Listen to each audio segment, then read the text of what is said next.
Hi, everybody. Welcome to FNS Wrestling Podcast, Best of the Year 2025. Back down in the basement with my co-host Jack to talk about everything we loved in the year of 2025.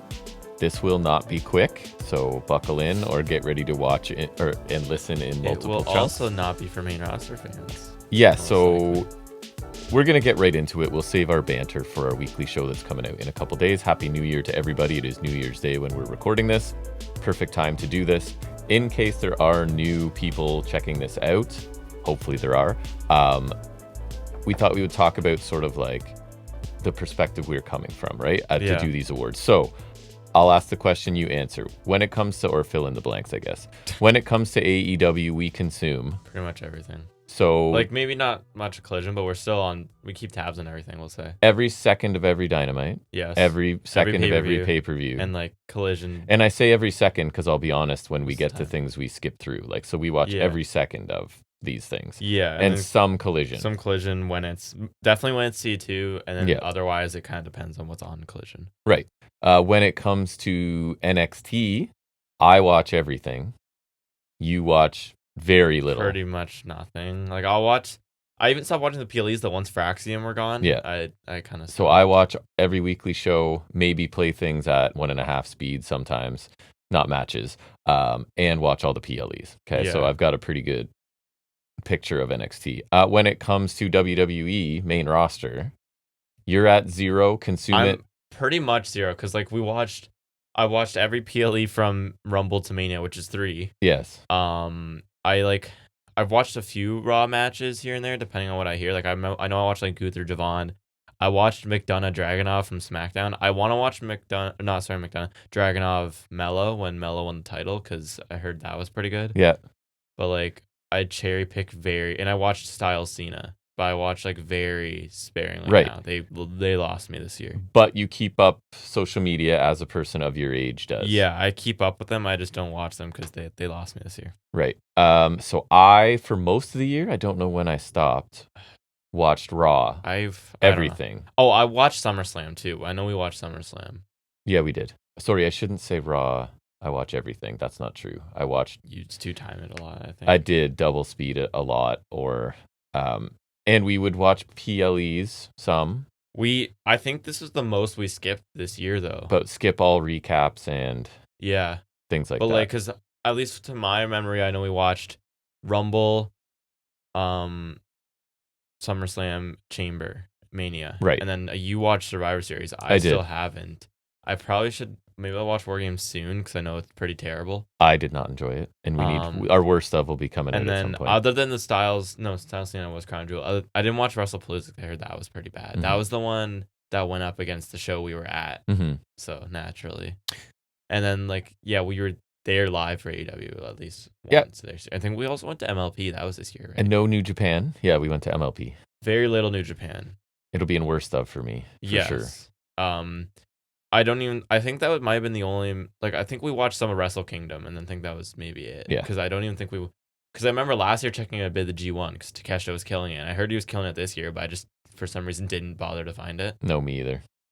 I've fallen off New Japan. And then TNA, I don't. I watched it up until this year, probably. Stopped watching I watched this Slater year last. Javon. Yeah. I think that's the only match I actually watched from TNA. And I mean, let's be honest. I watch NXT, so I watch TNA. You watch because partial TNA. You watch TNA Light, pretty much. So yeah, that's where we're at in our wrestling consumption. So if we're going to go through a whole bunch of awards in depth, this is where Jack does the most Don't be surprised where it sways. Of the year. So he always likes to start out with some honorary awards, correct? And I guess for the video viewers, I have, as usual, my favorite pickups from the year. I'd say my favorite pickup was probably getting the Chase J White with the card blade. Yeah. I was really happy with that, especially because I don't have any of the AW Chase figures yet, so I want this one. And then one day I'll get the champ Darby Allin. The white whale. That's the holy grail right there. But then I think I got Juice twice because I got the Min on card and loose. I got Shield Rollins, Perk Angle, Invisible Cena. Decent pickups this year. I was saying to you, there's probably some I'm forgetting. I know I also got, I think the Tyler Bate was this year, which is nice, and then I have the standard version of the Drew, but I like the white one better because white gear is peak. perfect segue into the honorary awards. So I, full disclosure, didn't look at these because I like to get reaction. Yeah, okay. Starting with best ring gear, I went with Rollins at Mania because he was wearing all white, and Rollins in all white, as you know, is perfection. We know this. We do like the white. Honorable mention though, the Hangman, he was wearing white with like the Western patterns down the side of his pants, and then Fletcher and Fletcher's had a lot of pink, but I think his best pink look was at Love the pink look. Pink microphone's back. Yeah, he's had some really good ring gear, I think, this year. Fletcher with some of the pink looks are really nice. That is a category I couldn't even begin to pick any. I don't know. I kind of sometimes some years it's harder than others, but once Rollins wore all white at Mania, I was kind of like, okay, there it is. Give them a raise award to whoever was making those. Remember for Mania, the match graphics were they were on playing cards. Oh yeah, they were awesome. Those were really cool. Nice. I really like that. But then they kind of stopped doing that later towards close to the event. They were doing that for the early graphics. I wish they had done all the way through because I thought they looked really cool. Say what we will about WWE, their production value is great. Yeah. Best championship, which is best new belt introduced this year, was I thought the MLP Canadian title is really nice. Mm-hmm. I wish we were there for. Oh, sorry, best in terms of aesthetics? Yes. Oh. Yes. Okay. That makes sense for you. I always say it's kind of like the ring gear war, but for belts, and I always go whatever belts were introduced this year. I would say honorable mention to the unified title. I think it looks really pretty too. It's stupid, but it looks nice. Yeah. So that's fine. That's important. Best name, I went with Tala Tonga. Yeah, it makes me giggle. I thought that was funny the second that hit the rumor mill, and I was so happy that it was real. It made me really happy. Best entrance one-off was, I thought, Hangman All In with the lady whistling, and then they brought back his real theme song. Mm-hmm. That was great. I thought best live performance entrance was King Omega All In. It's funny, I wouldn't have remembered a best for either, but I'll know my worst for both of those. Yeah, right. Sticks with me. But because Omega's, it was it's that weird, that's that theme that we don't like as much. But I thought live it actually sounded really good. Yeah. Because live entrances are really hit or miss. I thought the guy performing it, it sounded really spot on though for what the theme. So I thought that was really good. Best return was Hangman's theme song, Ghost Town Triumph. That was great. We waited for that for so long. Yes. I was also really happy that because it was after, remember Hangman MJF, their first match this year at Revolution, MJF did that troll job where he played the Hangman's theme. I got so excited for a second. I do remember that. Got both of us, actually. Yeah, right. Best debut, I thought Penta's debut on Raw was really cool, in spite of how he's been used since then. Right. The debut was still really cool. It was. I thought a fun one to do was pre-show match of the year. I remember us really liking the trios match from Dynasty's pre-show with AR Fox and Top Flight against Nick Wayne and crew, that just sounds like a fun bunch, right? And I think that's the right use of pre-show, all these guys that do not matter at all, no offense to them, and just let them. And there's a slight feud going on between Top Flight and crew, so it's a mini feud, or not mini feud, sorry, a lower tier feud, but it should still matter somewhat. And they can all wrestle, and you put them in a match together, let them go. Undertaker Streak Legacy Award goes to the streak where main event Mordos. He was main eventing for 2 or 3 weeks. Peak 2025. It was right after it broke out that he was with Manea too, so that was the joke. Yes. That was really funny, how it actually coincided with him main event Mordos. It did coincide. It was really weird, to the point where I don't even know if it's a joke. We may have circled back into it. It's possible. Now I believe it though. Yeah. So the next is the 2024 Redemption Award. I picked the Forbidden Door Eliminator Tournament for the tag teams because that was way better than the tournament they did for the titles last year. Remember after Sting retired? And it was really disappointing. Happy. Yeah. But I really loved the Forbidden Door Eliminator Tournament because that gave us I think we really liked FTR Bang Bang Gang had their first match in that tournament. We had our favorite Outrunners match against the Bucks. I think it was Bucks Brodito as well, and then Brodito FTR's first match. Right. A lot of great TV tags from that tournament. That was kind of one of the things that helped establish, I think, the tag team renaissance we'll talk about later. I labeled this the Cody 14 Award because Pac came back more jacked, put on 14 pounds of muscle. 14 at least, yep. Right. He looks crazy. He is a Hulk now. It's ridiculous. He looks like an action figure. Yeah. And I mean, he already did, though. That's the weird thing. That's the weird thing. He went from a superhero action figure to He-Man. Yeah, right. Best entrance stage, I thought Clash in Paris. WWE didn't do a lot of unique things, but because they had the big Eiffel Tower in the middle. Okay. It looked really cool. It looked awesome. I'm gonna believe you. Back from the Dead Award, I picked AEW's Tag Team Renaissance from the summer onwards. I thought the tag division really took a upswing this year. It was I great. hope it continues. Agreed. Venue of the year, I went with AEW when they were in the residence of the 2300 because it was really small, but the crowd was so like amped Awesome. every week. They were super loud. I remember the crowd being great. Me so too. that was awesome. 2025 Glow Up, I took the Young Bucks because they were in better shape and had such a better output this year in terms of character work and in-ring work. But compared won to no last year. titles. But didn't need to. No. Locale Variety Award is what I call this because Double or Nothing and All Out changed locations for the first time ever. Right. Not including the pandemic, obviously, to Phoenix and Toronto. While WWE opted to put Mania in Vegas for the second year in a row because of money. And our show got moved early, remember? It did. And I love that, actually. I couldn't complain. No. Then the Presentation Variety Award goes to AEW because I'm pretty sure they had a unique set for every pay-per-view this year. Unlike WWE, who This is very they'll on brand either for use the you. same setup for every arena show, Yeah. like for Raw, SmackDown, even like WrestlePalooza, I think, stuff like that. They only do different stages for bigger venues, but even then, they do like the smaller stages so they can fit more people in, right? Right. And Mania and Clash in Paris, notwithstanding, obviously. TV special of the year, I took AEW Dynamite Spring Breakthrough. With obviously, I just rewatched a couple of matches from that this morning. Honorable mention to Blood and Guts though, because I thought Blood and Guts was awesome this year. Since we do high spots and wrestles, I'd take high spot of the year was Okada dropkicking Speedball out of Ultimate Weapon. You did love that. That was probably the coolest spot of the year. Honorable mention though to when Braun Breaker ran down the ramp and speared the crap out of Carlito. Yes, yeah. That was like cut him in half. generational. Yeah. But like he also like jumped 5 feet before he did that, it too. That's one of those that transcended wrestling, I'll bet you. Like Yeah. people not in wrestling It looks circles so saw cool. that. Yeah. And then finally we have Best Thing. Is Best the C2 thing in wrestling. I think, and arguably this year might have been the best iteration. I don't know. I thought like I think it's my favorite one. there's way too many killer matches this year. There were. May it never end. I Yep. love the C2 with all my heart. I agree. So now we'll move into the more formal categories where we both have made Are our you picks calling me informal, sir? and written our thoughts down. Considering you made one after Cody Rhodes gaining 14 pounds. It's not the Okay. most serious award That's I've fair. ever seen. So I'll nominate mention the categories. Jack will go through. How about I'll do category and previous winners. Sure. And then you'll do nominees, your picks first because you've gone way more in depth than me. So Naturally. it makes sense to have you go first and me go, yep, I agree or disagree or whatever. So same order as always. I think we didn't add anything new this year, right? I didn't notice anything. No, I think last year was the year we added a couple new ones like theme song and stuff like that. But Yeah. I don't remember adding any new ones this year. I didn't because everything feels similar. So, Yeah. anyways, we always start out with best commentator, and last year and the year before and the year before, I think pretty much every year. it's been Excalibur for both of us. So let's see if anything changes. this year. Excalibur obviously returns here. We also have a main roster shout for Corey Graves, TNA, Tom Hannafan. I always throw him even though I don't really watch TNA anymore. I think he does a good job. Yeah, I was and watching it. back with Bryan Danielson, who was a new addition this year, but I think he's pretty good. Yeah, I think he's if he's emerging. around full year next year, he can make a strong case for I agree. himself. Yeah. I think he's the one to give Excalibur a run for his money. I think that's in my talk somewhere. I wanted to show an honorable mention to Don Callis. I think if we had a guest commentator category, maybe I'll do that in my honorables next year. I think he would take it. He's the most regular guest commentator, and he's also the most entertaining. He is funny, and it also how much they openly hate him. Yeah, that's It is fun too. my thing is like he's funny himself, but there's also a lot of humor from the dynamic with the Yes. other commentators, and I think he does add to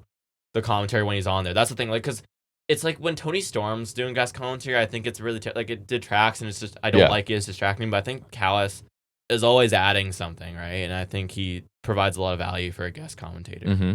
And he also does do regular commentary for MLP, like Yeah. so he's experienced with that at least. But I think I have to pick Excalibur. He's easily the most consistently quality and helpful commentator. Like his knowledge of actual wrestling moves is honestly helpful for note taking sometimes. And I think the AEW team's all around strong these days. Like I don't think there's anyone I dislike, and if it's probably JR, but he's only ever there for like big pay-per-view He matches. is really small doses so now. that's fine. Yeah. Because I think generally the AEW team's really strong. Mhm. If Danielson's on the if he's on the team full time next year, I could easily see him being close at least and maybe winning it. I think he's also really entertaining and informative, but Excalibur remains the best. He's got the most product moveset knowledge. He's got like I think the right amount of enthusiasm, and he's always selling everything right. I think he's like getting the Mhm. story where it needs to go. And he's just all around the best, I think. So he's still the easy pick. He always has been. And I think he's fantastic. Yeah, same thing. I was going to shout out Danielson. He's improved a ton. And like you said, if anyone's going to dislodge Excalibur from the spot, it might be him. But like, it's just like for me, worst commentator is a lock every year. It's the same with best, right? So it's Excalibur for me again. I feel like he's been the best since we started doing this. He is, and he's mostly neutral, right? Like he's not, and then he'll get amped, or like not even amped, but like he'll get really into it when it's appropriate, right? Yeah, and informative. And sometimes I don't take detailed notes on Dynamite anymore, but like. For me, he'll name a move, and I'll be like, "Oh, thank you." Remember, there's times where we're like, "Thanks, Excalibur," because I wasn't sure that was what one that of our was. things, right? Yeah, absolutely. Next, we have one of your favorite categories, and one that I actually cared about this year. Yeah, well, it's kind of a cheat because despite your pick, I don't think you watched a single match of his this year. I probably didn't, but it doesn't matter. Because he was on SmackDown. So it's best theme song. Last year, we both agreed it was "Burn in Daylight." Bang Bang Gang. Yes, which is fantastic. The best. Hey, and you listen to it all the time. I still listen to it all the time. It was when you have control of the car or radio, it comes on. I put it I think every time you'll drive me something, we're coming back. Every time we roll in our street, I do it just because it's funny. It's your entrance song for our house. Hold on, I think I had because there's the Apple Music stuff. How many times you've played it? Yeah, this is maybe early December it had this, but I had listened to it 356 times this year. There you go. Over once. You got the over once a year or once a day. Sorry. No, because 365, right? We only did 350. What? Yeah, you were giving me crap. Oh yeah, you should have gone for it. I have to do better next year. You fell short by a bunch. So the only category for this is it has to be a theme song released this year. Otherwise, I would pick Burn in Daylight or Hangman every year. And that fact made it super easy for me. Easiest one on the board, I think. Other than Best Company, probably. Yeah. Or show. There's a few locks. Let's be real. So nominations are Ultima 84, which is Speedballs, Still Humble, Logan Paul's, which I don't like to give Logan Paul any credit praise, ever, but and it's not even like he made the theme, but it's so perfectly fitting for him. Yeah, it's great. I love the retro feel of Speedballs as well. Root of All Evil, the remaster, Aleister Black. Rulers of the World, Judgment Day, because they switched off the Alter Bridge theme, right? Which they used for a while after, because initially I don't know. That was the other side. It was the heavy rock version one. Because it was Edge's heel theme at first, but then Edge left, and they kept that theme song for a while. That's right. They got rid of it. I forgot he was in there. Right, so a lot of people didn't like Judgment Day's new theme. I actually found myself listening to it a lot, so I liked it. Raise Your Fist, which is Machine Gun's theme. I liked their theme. I thought it was good. I initially didn't like Just the Frax, which is Fraxium's theme when they got to main roster, but I actually ended up liking it. Final Approach, which is Kevin Knight. I like that one as well. New Lows, which I think was made by a band called The Wonder Years. I don't know if you know them. Nope. That was Becky Lynch's new theme. I like that. Kyle Fletcher's proto theme is really good. And then Dark Corridor, it was Garcia's Death Rider theme, which I really liked the moment I heard it. Yep. So honorable mention to Tarzan Boy, which didn't get released this year, but it made its return this year. And I'm really happy it's back. It got its own pop when we were there. That was my favorite thing, but it did. That was great. It was a big reaction. Honorable mention to Black's theme. It's like a redo of his NXT How dare theme. You? How? It's largely the same. It's also noticeably different with technically new, so it counts. It's still great. It's just slightly inferior to the original version. I like the sound of that a little better, but it's the same. I'd also like to say, keeping with the representation on TV, I think both Jet Speed guys got the good theme songs, which kind of matches how they were on TV. They were solidly prominent. I think we were both pretty pleased with how they were used, especially Speedball, I think. I'd say my runner-up is probably Garcia's theme. I think it sounds really cool, and it adds to his presentation, but the presentation is still Garcia. So there's that. I initially had this as an honorable mention favorite Logan Paul's theme, which I think is excellent and also crazy. I found myself listening to this one more and more. The Screamo style is typically not my thing, but I really enjoyed Fletcher's theme, so I'm going to pick that. I think the opening guitar is really great, and again, screaming song is usually my thing for music, but I think it's all right here. And you get more used to it the more you listen to it. I think it just sounds pretty sick, and something about it, the way, maybe it's also the way Fletcher's posing with it during his entrance, but it just kind of ups his presentation for me. I think it's done a lot to help him look like a star, and if you pay, honestly, you wouldn't know this, but if you pay attention to the songs he uses on his Instagram posts usually, it's very keeping with his style, so it feels fitting for him as well, right? Nice. So I'm gonna pick Proto Theme. Yeah, this one was super easy, and you were definitely wrong about this one. So this controversy right out of Yeah, the gate. okay, right. I actually honorable mentioned Garcia's as well because It's I really don't cool. It's really really care cool. about him at all, but I thought the theme was nice. And we were there for its debut. Yeah. So It's Aleister Black's "Root of All Evil" because it's probably my favorite wrestling song of all time, and this one's close enough to the it original. is probably your favorite. I would listen to this as it just sort of taps into like an era of my life where I listened to this kind of Yeah. stuff a lot, right? So, and Aleister Black also, when he first came in, was so cool, and I was so hyped for him. And I mean, he's still cool, but Yeah. I think it's funny that, like you say, that it's obviously a category that I've noticed more, but both years we've done it so far, it's been easy for you because it's this one Yes. this year, which we love, and then last year is Bang Bang Gang, which Yeah. is a layup. yeah. So But I that's think it's true. funny that like it's managed to be an easy pick for you at least. But so then I far. can't. So the thing is, you at least have a list you can compare. I remember the one that I love and don't know any other one, so that's why it's easy for me. That's fair. Moving on, we go now into best entrance just in general. Yeah, right? so this is like on Not a regular one-off basis, consistent basis. Last year, you chose Bang Bang Gang, no surprise. And I chose Swerve Strickland, which is also probably not a huge surprise. So, Maybe not with his new theme song though. no. Nominees this year?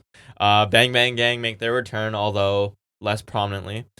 Death Rider / John Moxley, you can kind of lump that into one if you want. Yeah. Adam Copeland, I think, especially with the crowd singing his theme song, it's pretty. Especially when we saw it, it's pretty cool. It is. Okada's new entrance with his new theme song, I think, is pretty good. It is. Kyle Fletcher and Stephanie Vicaire getting some main roster love there. Yep. I think if they were more prominent and all healthy at the same time, Bang Bang Gang would make a much better case once more. But I'm not that lucky, and apparently neither are they. At least they got a bit of change with Ace Austin in there. Right. So I thought forget was that cool. sometimes. I think the Death Riders tend to have a pretty cool entrance, especially like they were getting farther and farther from the arena Yes. as the year went on. So I thought that was pretty funny. I do think they look really cool though, and like each of them have their different kind of thing too. Like I think Claudio walking through like a red lit hallway backstage looks really cool. Yeah. Or like when Pac was making his entrance in C2, he's like seated on a chair in the crowd, right? Like something like that. Like they all have kind of their own thing. Moxley will, like Shafir will slap Moxley on his way. Like it all looks really cool. I think just generally it's like a really simple but I think really effective entrance for them. Yep. But not quite my pick. I'm gonna once again go with Kyle Fletcher. I think it's really superb and it encapsulates how he's putting it all together. I think as a star on the rise. I think it's been kind of coming together since the end of 2024 and just tweaked to be better this year. The lights on him as he poses and the music starts and the music itself, I think he just looks like a top guy when he's coming out, right? Does. He's got really killer entrance gear. He walks with the right confidence. And in a lot of the pay-per-views, he's got like that extended intro where it's like a bit of instrumental. It's like that weird instrumental. And then like there's a voiceover line from him, right? There's a couple big matches where he's done that. And I think that adds to not only his entrance, but a big fight feel, right? Like he did that for the Hangman match when we were there, right? Or he did that all in. And I think the upgraded proto theme for his music just had an inherent star quality about it. And his entrance has gone a long way to presenting him as a main event level guy. Like I think it's been another thing about him that's just been slowly evolving and that he really kind of perfected this year. I wanted to mention him as well because he's upped his game. He is an absolute star. I think he is a star now. I don't think there's any more I like think he's there. will be. Like I'm not saying there's not another level he's going to get to because he is. But he's a star. He's a star. And like you said, Bang Bang Gang just weren't super present or important. But when they do their entrance, it's still cool. It's not as cool when it's not like at least three of them. So I went and watched her entrance specifically, and I like that this category gives me a chance to reach into WWE for a best of because there won't be a ton of them. So I think that Vicaire is awesome, and I think her entrance deserves it. Again, the production value the WWE can throw into it when they really. That reminds me. I would like to give an honorable mention to Penta. I think they do Yes, a good job of putting effort into his as well. And I think you can tell what they think of you by kind of the effort they put into your entrance, right? Like, so she's got the music I think is cool, the lighting. She's got like with her horns coming on, the they do headgear a she good job of wears and putting stuff. effort So for her as well. I think it makes her feel important, and like you're saying with Fletcher, she feels like a star based off every time she comes out. Yeah. So don't think they're doing enough with her as champion, but that's a side thing. Her entrance is awesome, so she wins for me. It's Vicaire. Next category we move to is a bit of a struggle this year. Best non-wrestling performer. I think it's more of a struggle to think of more nominees, less a struggle to pick. Yes, so it allows us to sort of go into managers or valets if there are any, that's even really a thing or anymore. even would like Renee Paquette qualify? Yeah, I Okay. think that could. I mean, she's a non-wrestling performer, is she not? Right. I think that's fair. And she's not a commentator. Yeah, I'd Yeah. give a shout out to Renee then. I'll Yeah. give her an honorable mention while we're thinking about it. Yep, she's good. And Canadian. Last year's picks. Oh, right. Last year, Marina Shafir, just for Because looking she wasn't mean. wrestling. Because she was true. cool. She She was wasn't. really cool. And hey, she was cool this year too, but she also wrestled more. So I don't think she really qualifies anymore. No, I agree. And for the sake of balance, I went with a little less serious. I went with Prince Prince Nana. Nana is always great as well. He is. Although maybe less, as Swerve is more babyface, he's less important, I feel like. And this sounds stupid, but with the theme change, the dancing doesn't fit as well either. I agree. It's kind of weird. I agree. It Well, because the doesn't. whole thing was like he's doing the Swerve dance. And driving. And he's doing different dance moves. And it's like, it's just like, So and I agree though. So this is nerd levels, people. I apologize. That felt organic and like it just happened, and now it feels like he's shoehorning it in. It feels like he has to do because it's right, his thing, and now. It doesn't fit. No, and it sucks because it was adorable. Well, because like it used to be like Swerve's like this like mean, badass, serious heel, and Nana's just doing it to be a goof. Yes, and then it got over. Yeah, and then it's like, okay, you keep it with the theme. Like I don't care as long as that theme song is his theme song. Like that makes sense. But now it's not. So it's like, it is weird. Sorry for the digression. Notice how Nana's not here. What were we even talking about? Okay, nominations. It's Don Callis, Stokely Hathaway, main roster shout out to Paul Heyman, and then Minnie Monet, the Monet puppet. Which is more a nod to Harley Cameron's abilities, if anything. But pound for pound, Minnie Monet was pretty entertaining. Yeah. I think the run-up is Stokely. Initially, like we said it before, I was skeptical when he joined with FTR, but I think he added a lot to their act. He was super amusing. He was still entertaining. He made them break a couple times. Let's not forget, he did. Okay? Yeah. It was the micro baller line to Beth Copeland. That was funny. He's really funny, okay? And I think he's a perfect balance for FTR's like serious old school heel shtick. I think if he keeps up the work next year, much like Danielson with Excalibur, I think Stokely has a strong case if he keeps up the work all year in 2026. I think, however, the obvious choice is Don Callis. I have to go with him. He contributed so much to AEW's program this year. And with the insane growth of his family, I think he was all over programming, whether it be promos, at ringside, for matches, or on commentary. I think he's great on commentary, which we already kind of touched on, like between him talking and being funny, or like his dynamic with the regular commentators. He brings like that old school heel manager energy to commentary or promos, and he's the perfect scumbag. I think he's thoroughly entertaining, and he's a great part of Diamond every week, and he's also kind of the facilitator of the Okada Takeshita story, which is also great. So I think he wins it easily here. This is one of the most like copy and paste we'll have today, because I considered Stokely as well. I think he's great with FTR because he can be serious, but he can also be a goof, right? So and the no host thing has kind of gone over, right? Yeah. But yeah, it's Callis all over the product and leads probably what's going to be a nominee for Faction of the Year at least, right? I think so. Promos, commentary, like you said. And I always say he just has that old school heel manager He's vibe. kind of like a Heenan, right? That takes he's me kind of back. the I modern love that Heenan, stuff. which I know you like. So I think that makes a good case for him as well. Yes. So Callis is a standout. I don't think the field's crazy strong, but I think at least we got the two front runners. And I'm sure it'll be the same next year. I'll say this about Callis: he can be too much. There is a version of Don Callis I don't like, so it's not just like I love everything the guy does. I think you felt that way more so the year before, because I know you said that before. He can be too much or whatever, but I think he's found a really good balance. Plus, I agree. This sounds stupid too. That scar on his head has really helped. It's great. Has really helped his presentation. And like even when you couldn't draw a better scar. Yeah. And like it's just so funny that it happened by accident too. It's great for him. Yeah, and I think too, like him, he is Dr. over the top sometimes this year, but like in the right way. Like when he does the Hechicero intro, he's like lasting that note for like 10 seconds. Like that's funny. Yes. Or like you do the Bucks. Like there's times where he was over the top this year, but like in the right way, and he was really entertaining. I love Callis. He's great. He wins. It's crazy to me. I don't remember what I was watching, but I forgot like he used to like run Impact. Yeah. Him and D'Amore. That's crazy. That's right. weird. Yeah. That's weird. I was watching then. Yeah, that was like around your era. So it's weird that now he's just like an AEW performer. It's weird. Segment or vignette of the year is the next category. Yeah. Last year was a super easy one for us. Not quite. I almost took the New Day breakup. Right. It was close to that in the New Day breakup. Let's not forget. We went Hangman burning Swerve's house. That's like an all-timer segment, I think. And I feel better about it too now knowing where both have ended up. Absolutely. Yeah. So hindsight's 2020. Yeah. So this year nominees we've got. Harley Cameron's vignette from Dynamite February 12th. I think it was the one where like she does like the rap with the Monet puppet and then like cuts a serious promo after.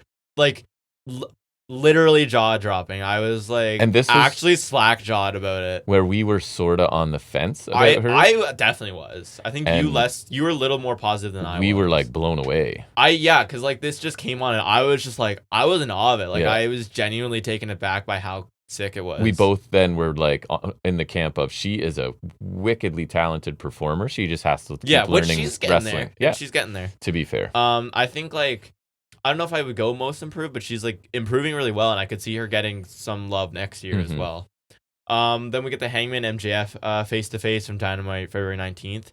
I feel like I would have noted this in my quick notes. Oh, here it is. I'll go over quick just to give it some love, but like it was a perfect segment to get the feud going, and MJF was like looking rough because he was feuding with Jarrett before this, and it was just like MJF being the most despicable heel, but questioning why Hangman gets cheered for doing despicable things as well, and Hangman was groomed to be the first champion, and like how MJF doesn't like him being the main character, but he's fine with being the villain, and like MJF saying how he's real, but you know Hangman Clinton, I love he's that actually real. Like there was just so many great things, and MJF kept calling him the main character, and it was great. I thought like he bragged about how he's better than Hangman, asked what Hangman does better, and that's when Hangman said he was real. Like there were so many great lines in that one. So that was they had a lot of great interactions this year, I thought. Cena's first heel promo I really liked. Yep. From was that March 17th? Downhill from there. That's all I had to say. Very steeply. That was the one where he called out the Brussels kid, right? Which was pretty funny. Yeah, as well. There was so much potential there, man. Oh my god! Like I thought that first promo was so great, and he's like, "You don't get anything new. You don't like. I'm gonna like." It was so good. I agree. And it almost did a good job of salvaging the heel turn because the heel turn, so much of that was necessary with The Rock. Yeah. Right. Like The Rock needed to be here at least at some point. He needed to be at Mania, and he wasn't. Yeah. But like. This promo did such a good job of salvaging it where like it wasn't just about The Rock. Yeah, I remember the whole you get nothing, and I thought that was so cool. It was so good. And they abandoned it immediately. Oh, just like it faltered. It faltered so bad. And then we got Ospreay and Hangman's face to face. I think it was the go home for Double or Nothing, I believe. I believe so, because I went back and watched it. It was May 21st. I should have rewatched it. I rewatched the match. FTR quote apologized for assaulting Beth Copeland. Which was September 24th, I think. All-time non-apology apology. Really funny. Yeah. They're really funny. And then I mentioned the late one was the World's End contract signing for the world title match at Dynamite Holiday Bash where MJF returned and he cooked everybody. It was awesome. So that one gets honorable mention. I want to give some more praise to Harley Cameron. I used to absolutely hate her, but she really showed what she brings to the table. Her skills of singing and ventriloquism not only impressive but entertaining. And this segment and many others, she made entertaining with her antics, and the Muppet Monet rap here genuinely like just had me taken aback with how impressive and entertaining that was. I feel like I feel similarly about that as to Buck Hunt. Remember how much I freaking love that? It is Buck Hunt. And there's one other one that was on that level for me too that I can't think of right now. Buck Hunt was legendary though. Yes. I forgot about Buck Hunt because I think that was the first year we did this. Was Buck Hunt, I think. That was amazing. Yeah, that was awesome. Anyways, I almost picked FTR's apology to Beth Copeland. It was really funny, and I genuinely my favorite heel work of theirs, I think, this year. But then I remembered the Ospreay Hangman face to face and the build up to Double or Nothing. I think it was just great energy and passion from both guys, and they both had a good case for winning, right? And like Hangman was talking about his journey over the last couple of years. It was so emotional and real, and it felt like relatable in a way, and it helped to underscore why he's such an amazing, complex, and relatable character, which we'll talk about later. In my notes from the time, I look back on them, and I call this one of the best promos of his career, I thought.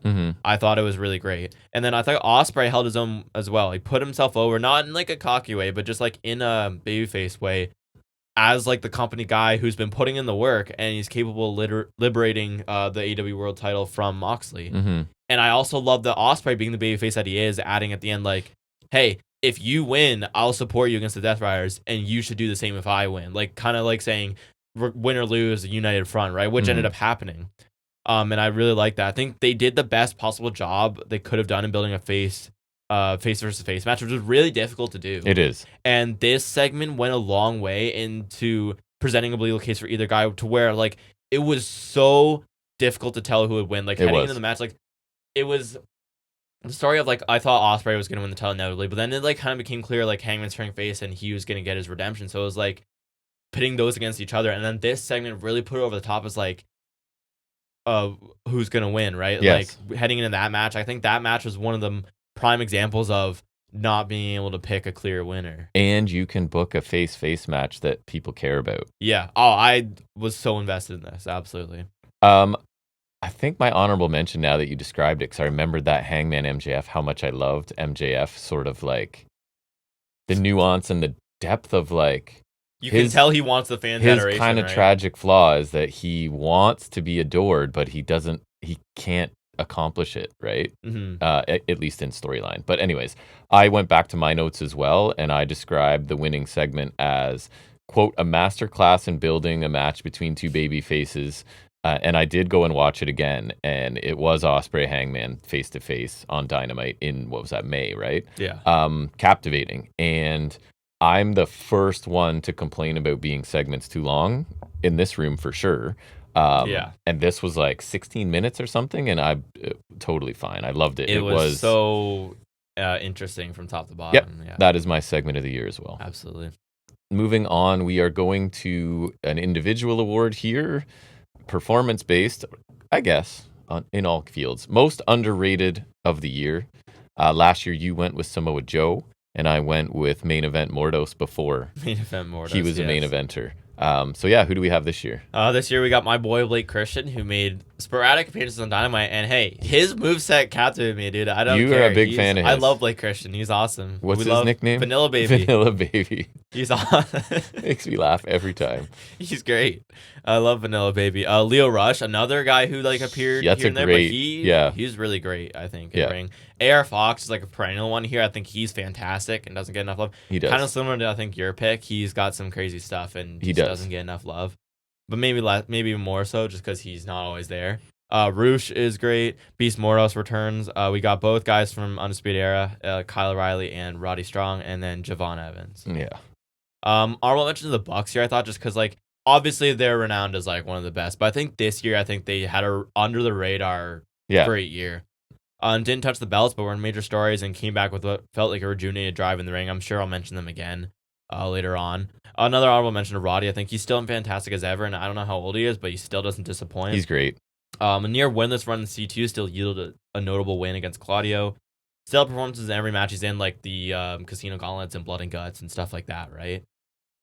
He may struggle on the mic, but Roddy's never been a slouch in the ring, and he's so good. There's like times he'll have a match in time, and I'm like, I forget how good Roddy is. I hate to use this term. What? Work rate. He has insane because he's the cardio machine. He's the master. He's a master. He is like he's so good. It was him and like Riddle would have some stretches where he's like cardio insane. But yes. Roddy's just such a underrated athlete. I think. He's great. He's great. And I know he got some love towards the end of the year, but I'm gonna pick Kyle O'Reilly. Every time I see him on TV in singles or tag matches, he's so great. He has such an interesting style where he's like kind of MMA-ish. The best at combining those but he's also kind of technical submission. Yes. Like he's so great and unique. And especially his singles work this year has been great. I don't think he gets enough love. I think the feud with Moxley is just vindication for his abilities and how talented and effective he is when he's given the spotlight. I think this was something we saw like in 2021 when he got that bit of a singles push when he had those matches with Finn Balor that were really good. Remember that? Those were really great. And like the final days of Black and Gold, right? He was really emerging as a single star, and then 2.0 kind of cut the legs from, and then you ended up in the woods. Yes. Right? That's right. He did with our boy.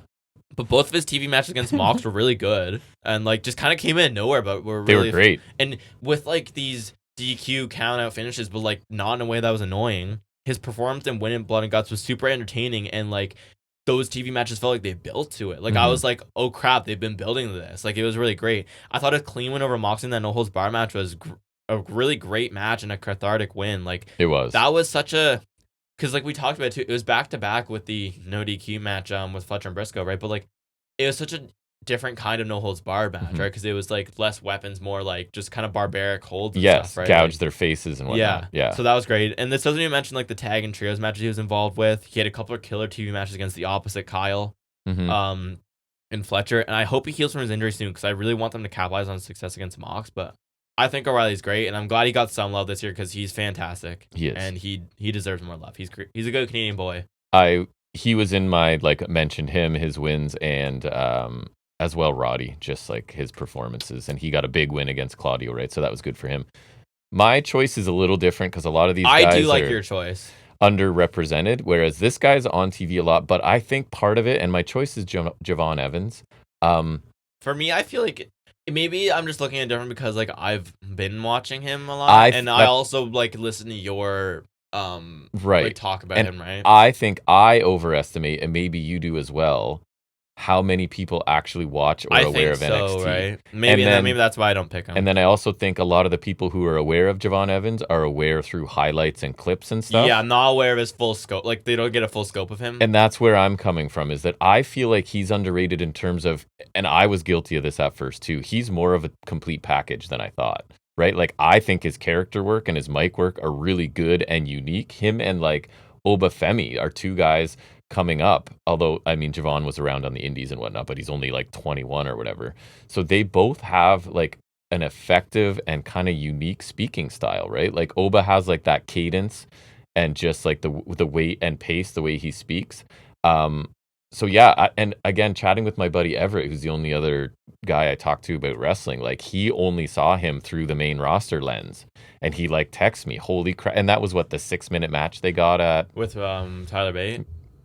No, it was the With- tag match with him and Slater on main event. Was that? Yes.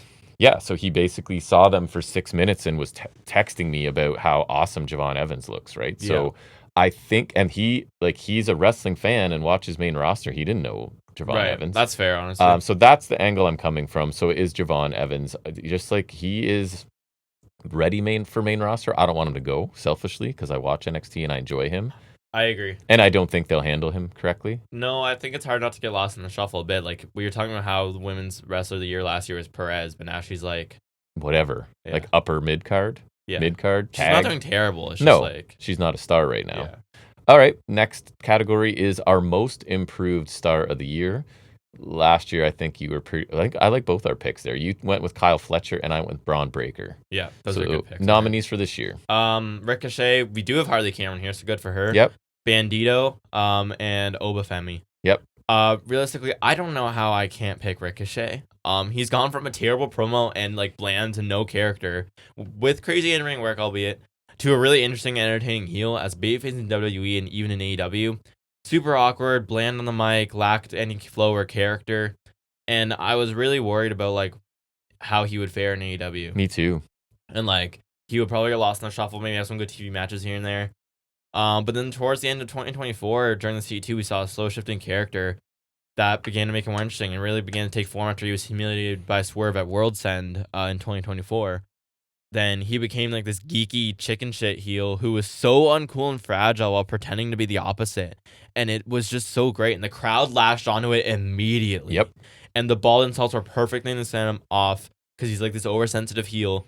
And since that feud, which was great, he really improved his promo game. Like there were some promos I was like, it's crazy this came from Ricochet. It was like really good. It still catches me off right? guard sometimes. I still don't believe it. He just became a complete wrestler finally. I never thought I'd enjoy Ricochet out of the ring, but as a heel, he has killed it to the point where he's a mouthpiece for his own faction. That's crazy. And he became the inaugural national champion, which say you want about the belt's existence, putting that on him, I think is indicative of his work this year. I think he's improved so much, and his in-ring work is still great. And you'll get people who, and it was still people, but it was like a past thing where it was like, well, you can't be an effective heel and have that move set, right? And I think that's just like, I think it's just not true now. This is gonna sound mean, but I think that's just for people with limited imagination. Yeah, because because the way he wields that, yeah, it's so dependent on what you're doing along with that, right? I agree. And so that's because Ospreay's been a heel before, and Pac's been a heel for like a lot of his time in AEW. So I think it depends on how you operate with it. Yeah. So my honorable mention was Femi. He's steadily improved, and you could say, well, what about Evans? He just 1 year, but I think he was better than I thought he was when he got there. You know what I mean? Yeah. And his improvement is happening, but I think and it's also just improvement in visibility. I think, which I think is the case for Bandito. And Femi's already really fast, coming from other worlds of sports, like a very functional to good big man, right? And he's main roster ready. Probably he's a lot better than I initially thought when he came because he was like NIL. So I was like, They do tend to hide him in multi-person matches, but a lot. But it they're works good incredibly well. It so does. I can't even fault it. My reasons for choosing my winner would not be what I expected. Right, his improvement didn't come in ring at all. No, because right? he's always been great in ring. But it's overall, like you're saying, it's Ricochet again. Character and presentation have just been handled so differently and so much better since coming to AEW.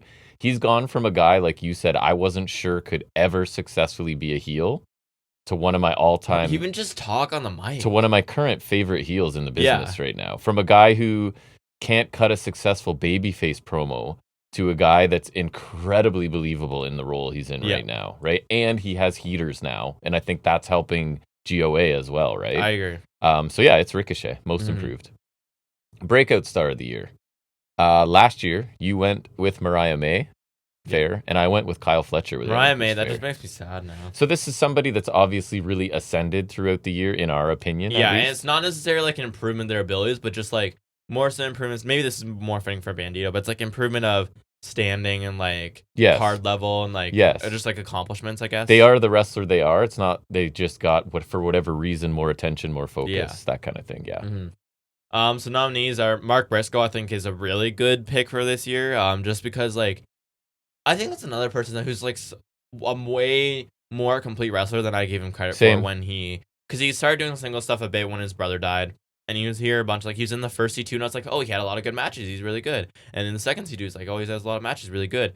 But then, like, this year, he had, the was it this year or last year? Maybe a bit of both, like, the conglomeration promos every week. When that started, yeah. That was so entertaining every week, and, like, the word of the day, and, like, stuff like that, right? And then he had great singles feuds against Ricochet and MJF, and won an AEW singles title, which I don't know, like a year and a half ago, I don't know if I would have been campaigning for that, but this year, like, we both were saying, like, they need to do that this year. Or, like, I was even like, if you want to give him a run at the title, now's the time. So I think crazy. Like, he really broke out this year, and, like, he's such a valuable part of the roster, I think. Bandito, another one, he really broke out this year. He not only kind of, I think he's partially responsible for, like, there's got to be some more eyes on ROH because of his matches, because some of them are so damn good. Yeah. Right, and then he's also really critical in reviving the tag division, which we also know Brodito as a team here. So I think that's also valid. Kyle Fletcher makes it back here, and then Stephanie Vicaire is also in here. I would like to give a shout out to Bandito because he was heavy on the radar of many, despite being in ROH, which is usually a death sentence for relevance. Yes. But he stayed surprisingly relevant this year. He also helped revive the AEW Tag Division with Brody King and became the only person not named MJF to win the Dynamite ring. That's right. So that's pretty cool. Feather in his cap. He had a case for being Breakout Star last year, and you did pick him. But I think this year it makes even more sense, so I'm going to pick Fletcher. I think he began the breakout last year being 2024. Double breakout. I feel like it really took shape this year, though. He really elevated from being like mid-card, maybe upper, to being like main event worthy, main event level, right? Yep. And now anyone with any sense sees he's a main eventer and world champion waiting, cough, cough, Stevie Richards. In 2025, he capped off his feud with Ospreay in an amazing cage match, which I think was an easy contender for match of the year. Delivered big in the Owen Cup with bangers against Briscoe and Hangman. Upgraded his theme song, won his first AEW title, and defended that in some great matches like against the likes of Takahashi, O'Reilly, Ace Austin. He main evented All Out against Hangman in a classic, which we were there for. He had 2 more killer matches with Briscoe and ended the year with a fantastic run in the C2 with like one of the best TV matches I've ever seen and a fantastic match against Moxley. In that run alone too, he beat Okada again. He had bangers against Pac and Jet Speed, including the best match in a while, I think, that I've seen against Speedball, and ended with a really late match of the year contender against Moxley at World's End. And he's doing all this while wearing pink, right? That's like right. He looks sweet. I think this year proved that Fletcher doesn't belong anywhere but the top, and is working the ring and on the mic, cemented him as an inevitable world champion one day. Breakout Star, if I ever saw one. He had a fantastic year. He did. And his in-ring work is one of my favorites. He's now gotten to that tier where kind of like just under Ospreay, where it's like, as long as he's in a match with somebody else that's good, it doesn't matter the build, the anything. Yeah, like the match will watch be his matches. Awesome. Yeah, absolutely. So again, Bandito, huge 2025. Couldn't be happier about that because I've been following him for years, right? Since pandemic-ish ROH at least, right? Yeah, my fear is that he will not be treated as a true star going forward, where I think my winner, which is Stephanie Vicaire, already has, right? So she just a rocket was strapped to her, as they used to say, right? She had a crazy year. She showed up in early January, right after a brief appearance in AEW. Didn't she show up last year? Or sorry, I got it right. Wasn't she here. there shortly after she was it this year? No, it was this year because I went back. No, because it was for Mindor last year that she was on, right? And then hold on, because I remember her. She got there shortly after her Forbidden Door, which was Yeah, I don't remember. Oh yeah, it was July last year. Okay. Sorry.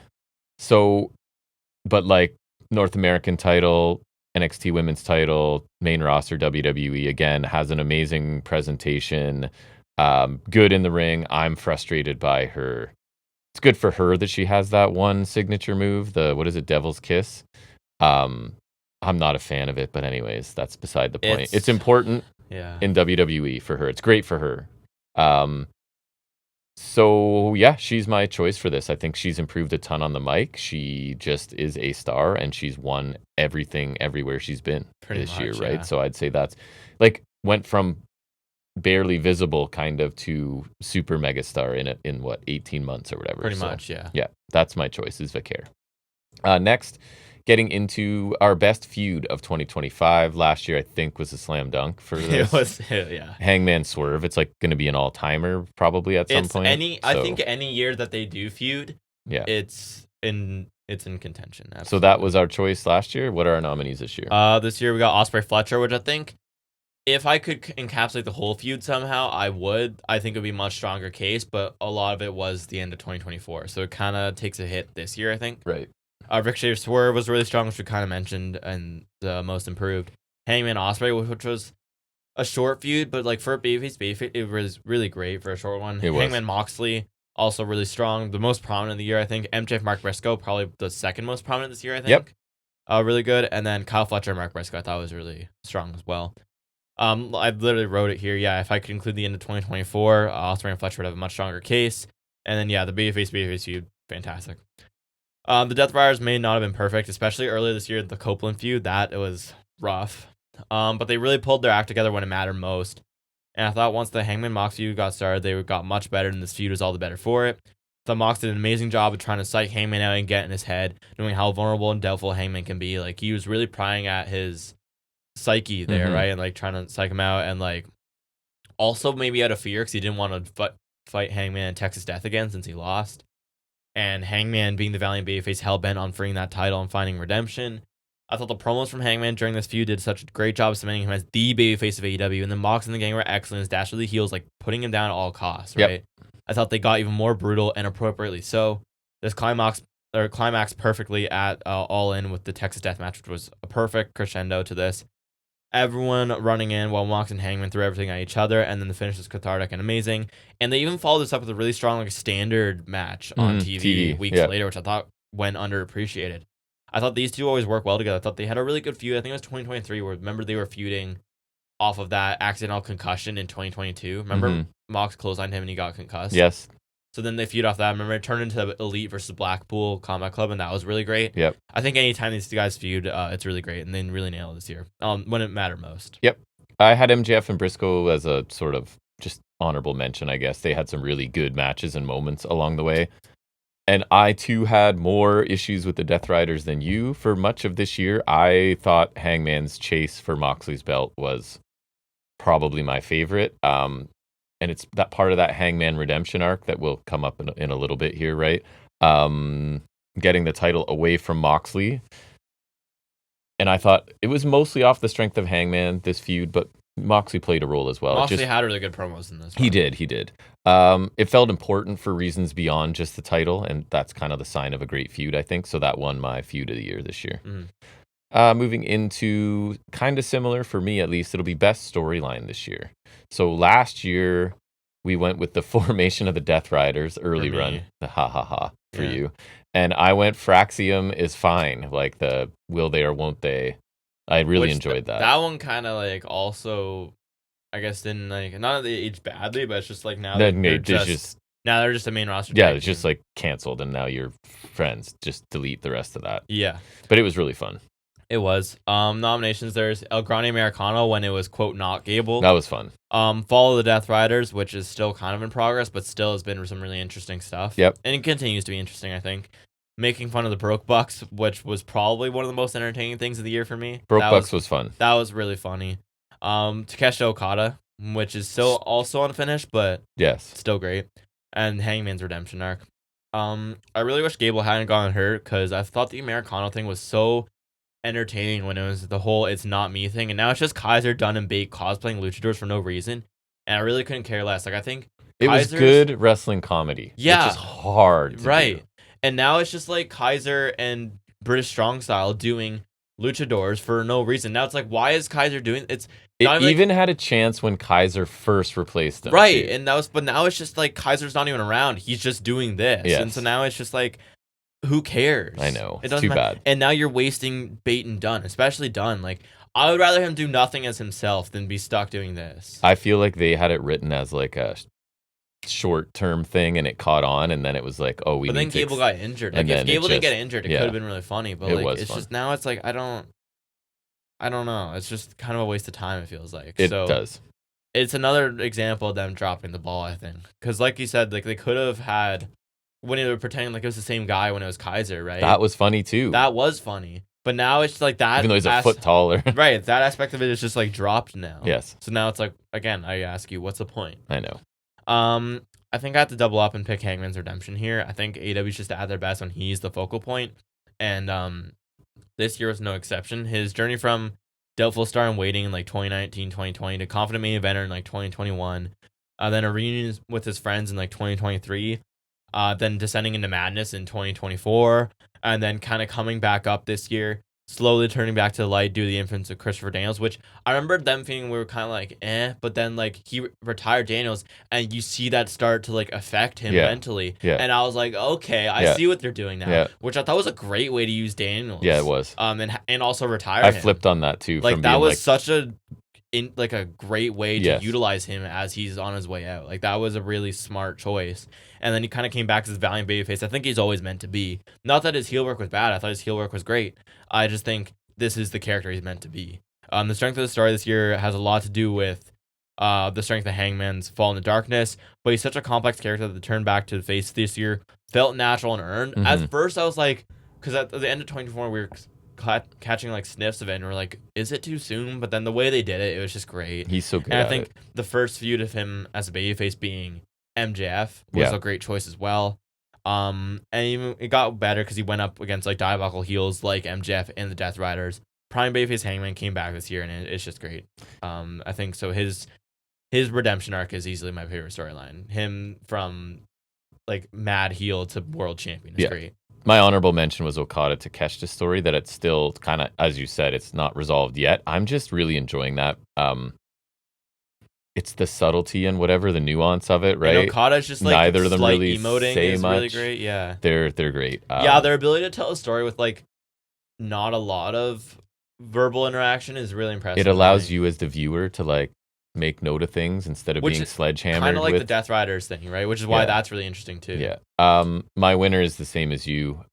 It is Hangman's redemption arc from winning the Owen Cup, right? Chasing Mox, cutting promos, amazing matches. If you go back through the best matches of this year, the story was delivered, right? And it's like one of those really long-term, high-profile ones that Yeah. worked, and it's awesome when that happens. It's really been kind of like from early 2024 when he went full heel to this. It's like kind of it's all one kind of Hangman overarching is thing. one hell of a performer, man. Yeah. I don't understand if He people are might be critical. my favorite of- wrestler ever. People are critical of him. I don't quite understand it. I don't. But anyways, You just don't get it then at that point. I guess, yeah. Next, we go to biggest wrestling storyline, but in real life. Yeah. And my notes literally say, hopefully Jack goes first on this one. Then we decided you would, because I Yes. defer to your opinion. I agree with it here. Yeah. yes. Last year. Oh, sorry. Last year was Vince McMahon in legal crap. Both of us Yeah. picked that one. No, this is not best wrestling story. This It's is just most biggest. interesting. It's best from the view of most interesting, most notable, right? Most notable. I'm not even sure it's most interesting, but like biggest. Yeah. Yeah.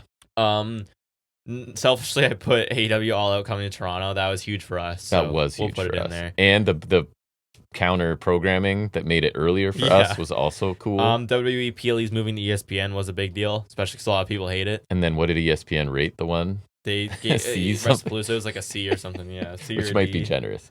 WrestleMania 43 going to Saudi Arabia, and then Andrade's contract shenanigans. Yes. Honorable mention the ESPN deal, big if you're American and like WWE, but we are not, and I do not. It didn't change anything for us. No. Yeah. Also because I didn't watch the show that was on ESPN, True. so really didn't change anything.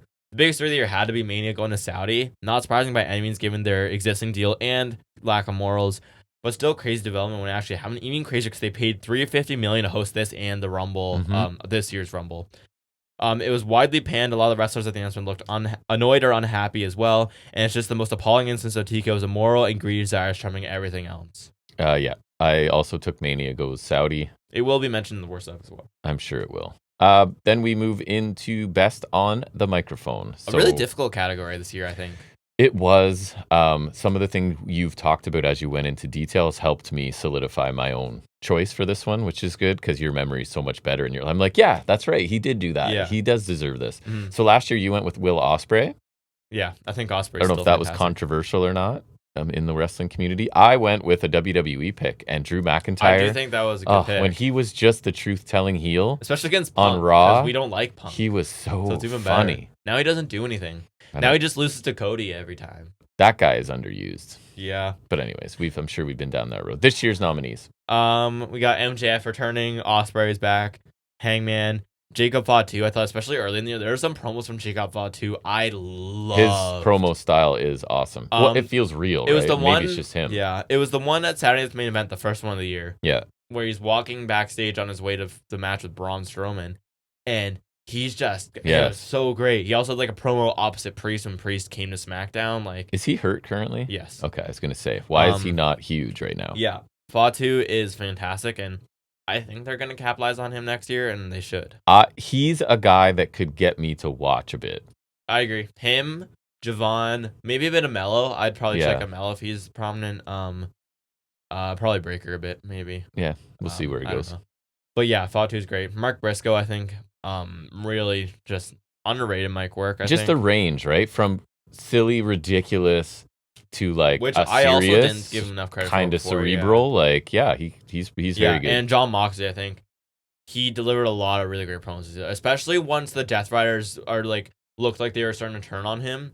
He delivered some great promos. He's so consistent and steady, right? He's consistently great, and he does a good job of putting other people over, which he's always been good at. And he's a pro. He does a good job. Like, he kind of like, I was saying this too, and we should talk about this when we do our World's End review, but it's kind of like he does this. He's been doing the same promo as a heel and as a face, kind of like the babyface promo he gave at World's End. Some people are complaining like how much of a turnaround it is, but like, if you look at what he's saying, he's been kind of saying the same things as a heel. It's just painted in a different light now. Yeah. But anyways, Moxley's consistently quality.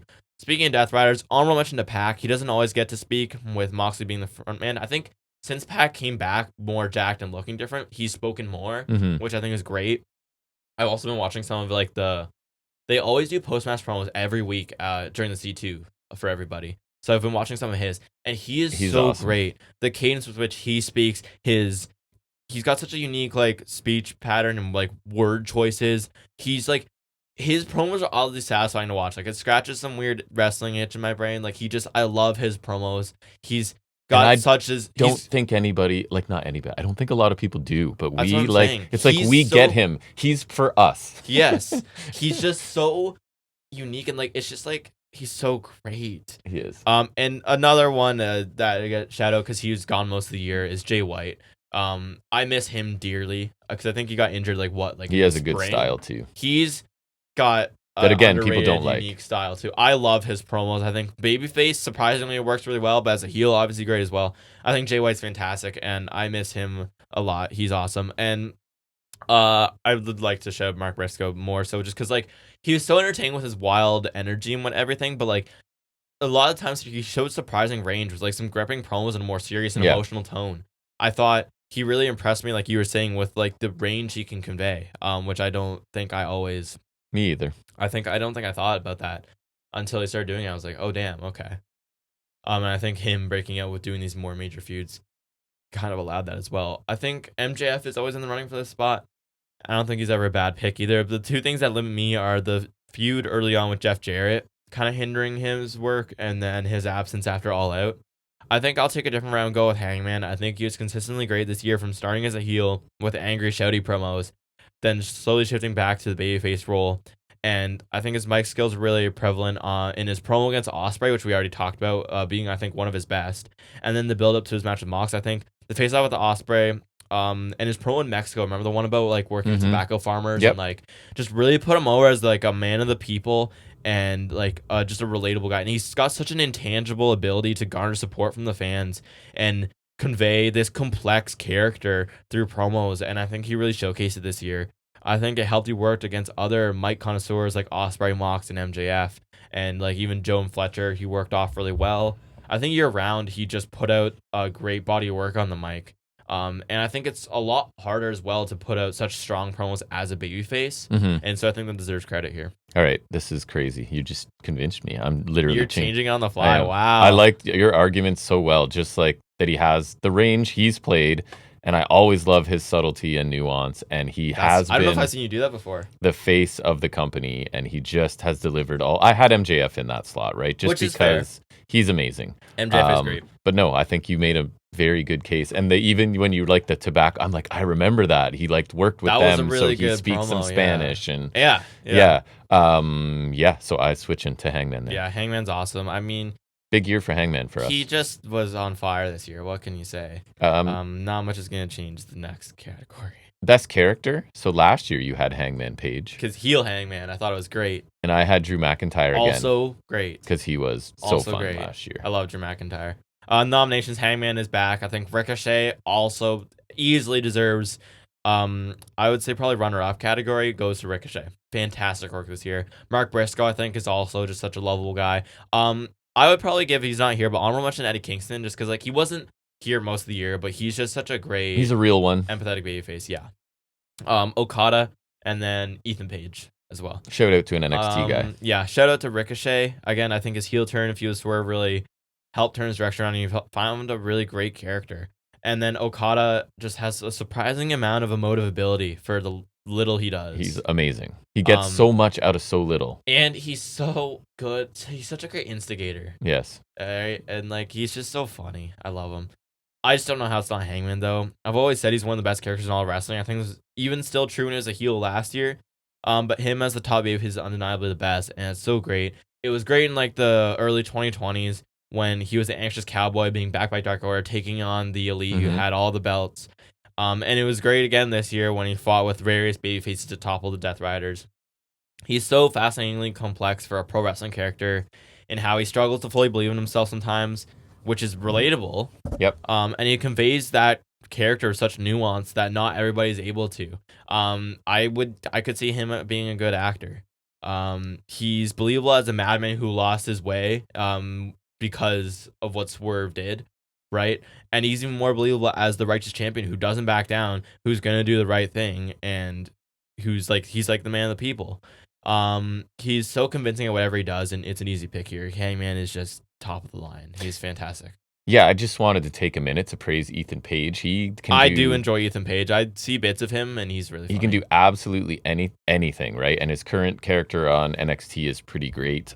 He walks the line, right? He can be serious or comedic or whatever you need. He will put his all into it and do really well. But I think he's in the right company. He's not. I agree. He's never going to be. AEW, but he's never going to be a main eventer. But he will have a lengthy career as like a upper mid card. And his style, he can probably work their style too. And again, we talked about Okada doing so much with so little. He's amazing. But this award has to be Hangman Page this year. I think the story of the year, held the main title, super convincing along the way. We talk about it on our show, but his ability to just be like subtle and nuanced and just complicated makes everybody else around him more interesting as well. It's like he said in the promo with Jeff, he just feels like a real person. There's always like, if he's a baby face, there's still some heel in there. Yeah. And if he's a heel, there's still some baby face in there, right? Like he conveys that so clearly. Yeah, he had an amazing 2025 and wins another major award here. It's a lot of the Hangman show tonight, right? So he deserves it. Good for him. Best weekly TV show, we picked Dynamite, always, all the time. We struggled coming up with more than one nominee this year. So I noticed Raw was there, and I was like, that's not right. It was just Dynamite in there for the longest time. It's Dynamite or NXT. Guess who we're choosing? After shaky 2023 and like a decent, if not somewhat inconsistent 2024, like I feel that makes it sound bad. It's still generally good, but like they just weren't banner years, I'll say, right? I think this is the year in which Dynamite really made its comeback and came back with something to prove. I think the year started strong, and even the last episodes never touched the C range. I don't remember rating anything even a C. Maybe a B minus. Even then, I'm not sure. Yeah. There were numerous stretches where every week was just strong. We had specials like Maximum Carnage, Spring Breakthrough, Blood and Guts that delivered really big. The return of multi-man tag matches on the regular was a big driving force to make the show better, I thought, because we always love those, and so many of those were so fun. Mm-hmm. And those did a lot to like raise my profile, or like raise the profile of the Bucks for me and stuff like that, Yep. right? And a lot of people complaining about the money matches, loved it. No Don't problem care. with it at all. The Forbidden Door Tag Eliminator Tournament was also strong. The Build Up All In main event was strong. Consistent quality matches. I think there's an uptick this year. I thought a strong final month with the C2 being arguably better than ever, and many other stories and segments with a super strong roster made for a great year of TV. I think they also banned from main roster dropping the ball after Mania. The views didn't always reflect this improvement. I thought Dynamite came back in full force and makes me look forward to 2026. I think this was such a great year for the show. I thought it was really good. It was, and that's with a lot of stars out for a lot of it too. I agree. Yeah, like we've had Osprey out since Swerve was gone like a long August. time. Swerve MJF was gone was for a while. gone MJF had a stretch gone. Jay White's been gone the since, whole time. like April at least. And like Copeland and Christian have been gone for Yep. a bit, like stuff like that, right? So Yeah, this one's a no-brainer. It's AEW. It's not close. It's the only weekly show that I look forward to watching every week, and I'm almost never disappointed. NXT is good sometimes, but like rarely is it like I enjoyed top to bottom. And Dynamite, that happens a lot where it's like, okay, maybe there was a match that wasn't amazing and a segment or two that was you're right. fine, but like everything was enjoyable. So Yeah. And Raw's just regressed to the point where I don't really watch it anymore. And I was watching it. I went from watching it always to sort of sometimes and shortening it to now like really, really cherry picking it. So pretty easy category there. Mm-hmm. Little harder this one. Actually, this one was pretty easy for me because the bias. It was close. Best pay-per-view. Last year, we both agreed that it was AEW All Out. Which that was the one where they pulled the build in 2 weeks because it was back when All Yes. In was. But that was the one that had.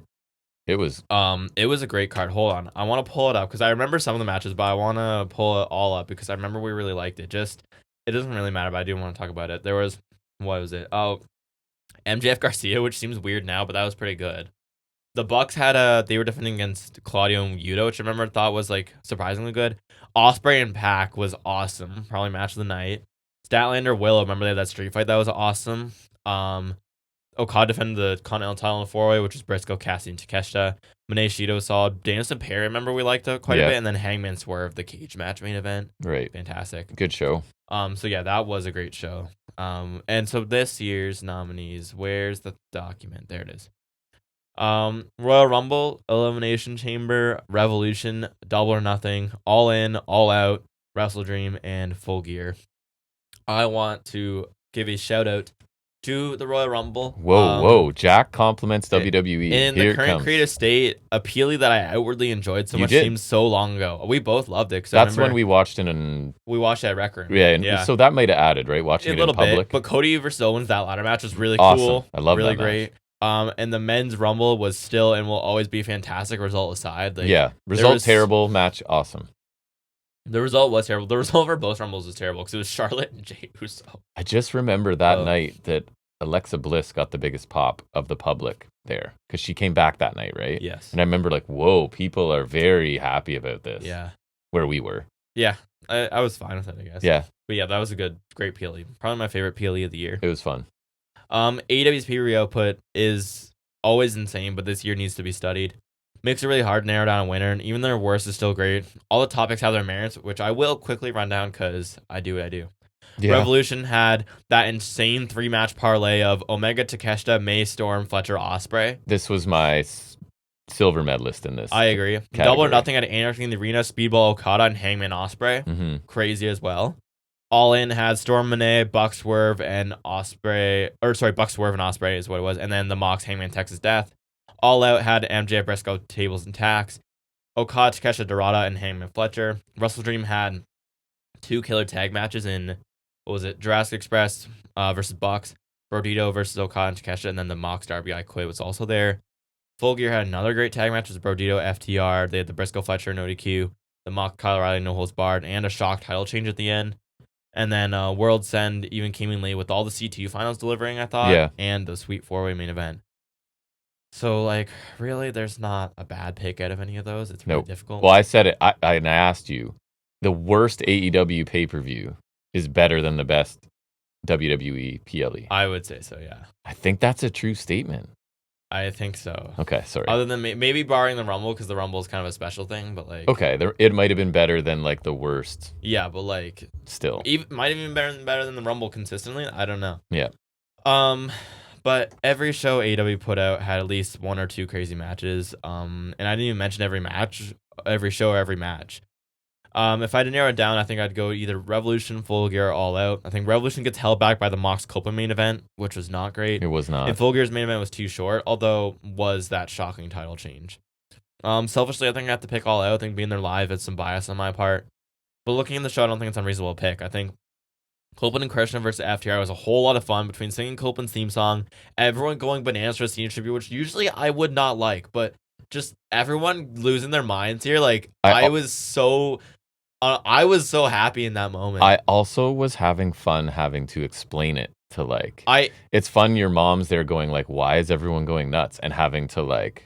get to it was just so nerd info dump on people that wanted to know. Yeah, fun. It was so jubilant that like you can't help but feel it. It was infectious. It was that, and like also just because I got the whole thing of them singing Copeland's theme on video, which that was so cool. Which we also saw when we saw Dynamite in Toronto in 2024, but it was so much, I don't know, better this year. Yeah, I think it was good. MJF Briscoe was a gruesome and entertaining match, which we also had fun explaining.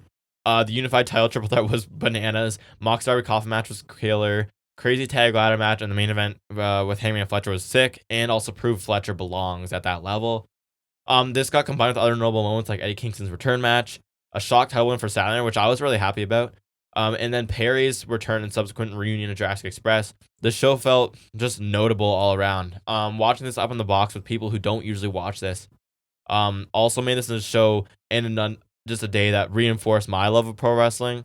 Watching Phil's two Mexican friends go wild for like the thumbtack match or Dorada's absolute showcase was also so infectious and made me enjoy things more. Just to watch them like not fully know what's going on but still loving it. Guys from Mexico who are aware of lucha and wrestling watching American style wrestling which with so, us was so great. Cool. And like one of my favorite parts of the night was, even though I was like in the bathroom for part of it, the Jurassic Express reunion added a lot for me because they're an OG AEW act, so maybe there's a bit of nostalgia in there, right? But then like the live crowd, they pop for when Luchasaurus chucks the kill switch belt in the crowd. They pop when they hug, but then there's like also a pop for Tarzan Boy playing. Oh, huge. And then like everyone's singing along. Like I think that was the loudest sing along of Tarzan Boy all year because I think like some crowds are better with it than others. I think ours was the best. I never watched that show back. Me neither. I just watched that moment back when like. But I don't even need to. It was great. I thought that was such a great moment. Overall, I think this is probably my favorite live wrestling experience because I think like Forbidden Door had some great matches and obviously had my favorite match ever. Yeah. But I think if I'm going like show to show, this is my preferred live experience compared to the other pay-per-view we went to. And it was easily my favorite show of the year. Maybe just partially just because I got to really experience it, but it was awesome. It's not going to lie, being given box seats certainly didn't hurt either. The view and the food and the atmosphere there was pretty sweet. Absolutely. I go through all my notes on this to see what I rated shows and whatnot. So I was very complimentary of Elimination Chamber in my notes. That one was really good too, to be fair. I like the men's and women's chamber matches and, like you mentioned, the Zayn Owens, right? That was great. Awesome. And then I remember we had to clarify because I was like, Cargill and Cena moments were great too. Heel turn from Cena and then Cargill beat the tar out of Naomi. It was like the best thing she's done. It's the best thing she's ever done. Yeah. It was great. So in a vacuum, Revolution should probably win. It had 4.5 star from my point of view matches in a row, which is crazy. So that doesn't really matter. But bias here, man. I had so much fun at that show as well. I am taking All Out. I absolutely loved, like, in-ring action-wise, Okada Takeshita Dorada was so fun. Amazing, and we were there for it. Fletcher Hangman, tag ladder match, Briscoe MJF, and Allen Moxley. Was so fun, too, everything was FTR good. And Edge and Christian. And that's what I was, like even that was just so fun to be there. So I'm taking AEW All Out too. Again, we were there. I'm biased, but it wins for me. Best promotion. This should not take long. Last year, this was crazy to me. I forgot. It was strange. You picked WWE last year. They had a really good year. They I'll give them did. that. I still went with AEW. That was me trying to be objective. Yeah, that was good. And this year, this is where there's no other nominees. Sorry, I thought that was earlier. I'm looking at, we're shared a document, and there is literally AEW and then a cursor on mine flashing underneath it. So guess what our answer? Anyways, go ahead, go through your spiel. After all that TKO has done this year and how sponsor-filled and money-grubbing WWE has become, I can't pick them. It's becoming something even farther removed from what I like about pro wrestling. They've grown creatively stale and seem to prioritize big moments and shock value over telling quality and long-term stories. Or they will tell like a criticism of Triple H is like he's telling long stories like too long-term. Like Rollins and Punk are probably going to feud again when he comes back because Punk has the title. Or McIntyre and Cody have been feuding for like half the year. Like, and there's stuff just like that. Nothing to it. Right. Is the problem. That's the thing. You're going to do it, have something. It's just like the same old, like the same people in the main event over and over, right? Yeah. I've always leaned more towards AEW and the pro wrestling side of things as opposed to sports entertainment. But with not preferred product mixed with an utter lack of morals and overabundance of greed, this past year I've come to genuinely feel like I don't like WWE anymore. I think, like, generally I'm like, okay, this style is not generally for me, but sometimes when it's good, I still love it. And that's still sometimes true. There's still matches I like this year. But I think this year more than ever, I've, like, had to kind of come to terms with the fact that, like, I don't like it's not WWE anymore. Yeah. And like then when I say I like wrestling, people like will say WWE. I'm like, then I have to be like, I'd say because like that's the one people know, but that's not the one I actually like. I just had it happen at the New Year's party last night. Someone I was talking to, can't remember. I said like, because it might have been Yusuf. We were doing stuff for our podcast all day today, and then he was, what do you? I'm like, wrestling podcast. Oh, like WWE, and I'm like. No, I actually went no, but then you can see that that's it. They have no other idea of what there is. So if you don't watch that wrestling, what are we even talking about? And I'll talk about it more in the worst of, I'm sure, but like one thing I was thinking about with the New Year's is a bit of a digression for a second, but like 2026 will be coming up of a decade of me watching wrestling. Yeah. I started about like I think 8 I think it was before I turned 8, but like I was turning 8 or no, maybe it would have been 8, so maybe I was 8 turning 9 then I guess. Yeah. And like I watched just before WrestleMania 32, so we'll say like in a few months. And I'm at 4 decades. For the record. In a few months, I hit a decade, right? Which like, and so like I remember like getting into. I remember Dean Ambrose being like Mox was always been my guy. Side plates are right there, right?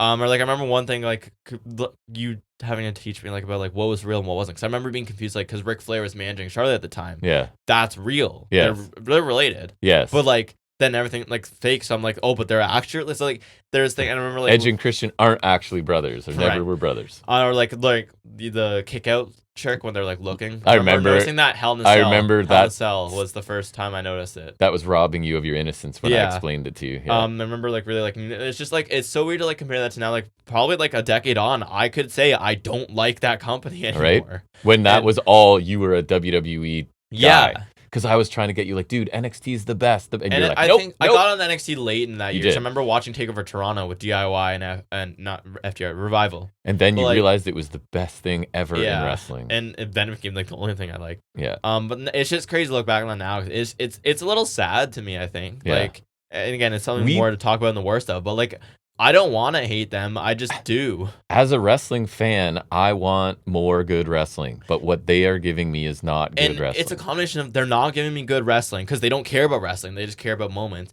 But so they're not giving me good wrestling.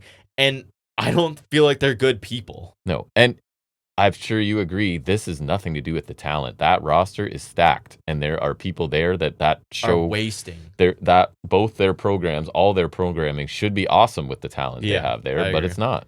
But on the other hand, I think I've been saying for some time, 2025 was AEW's comeback year. I think they've never been terrible, but they undoubtedly went through a low point in 2023, 2024, and removed them from their peak in 2021, 2022. Even pandemic, some of their stuff was great.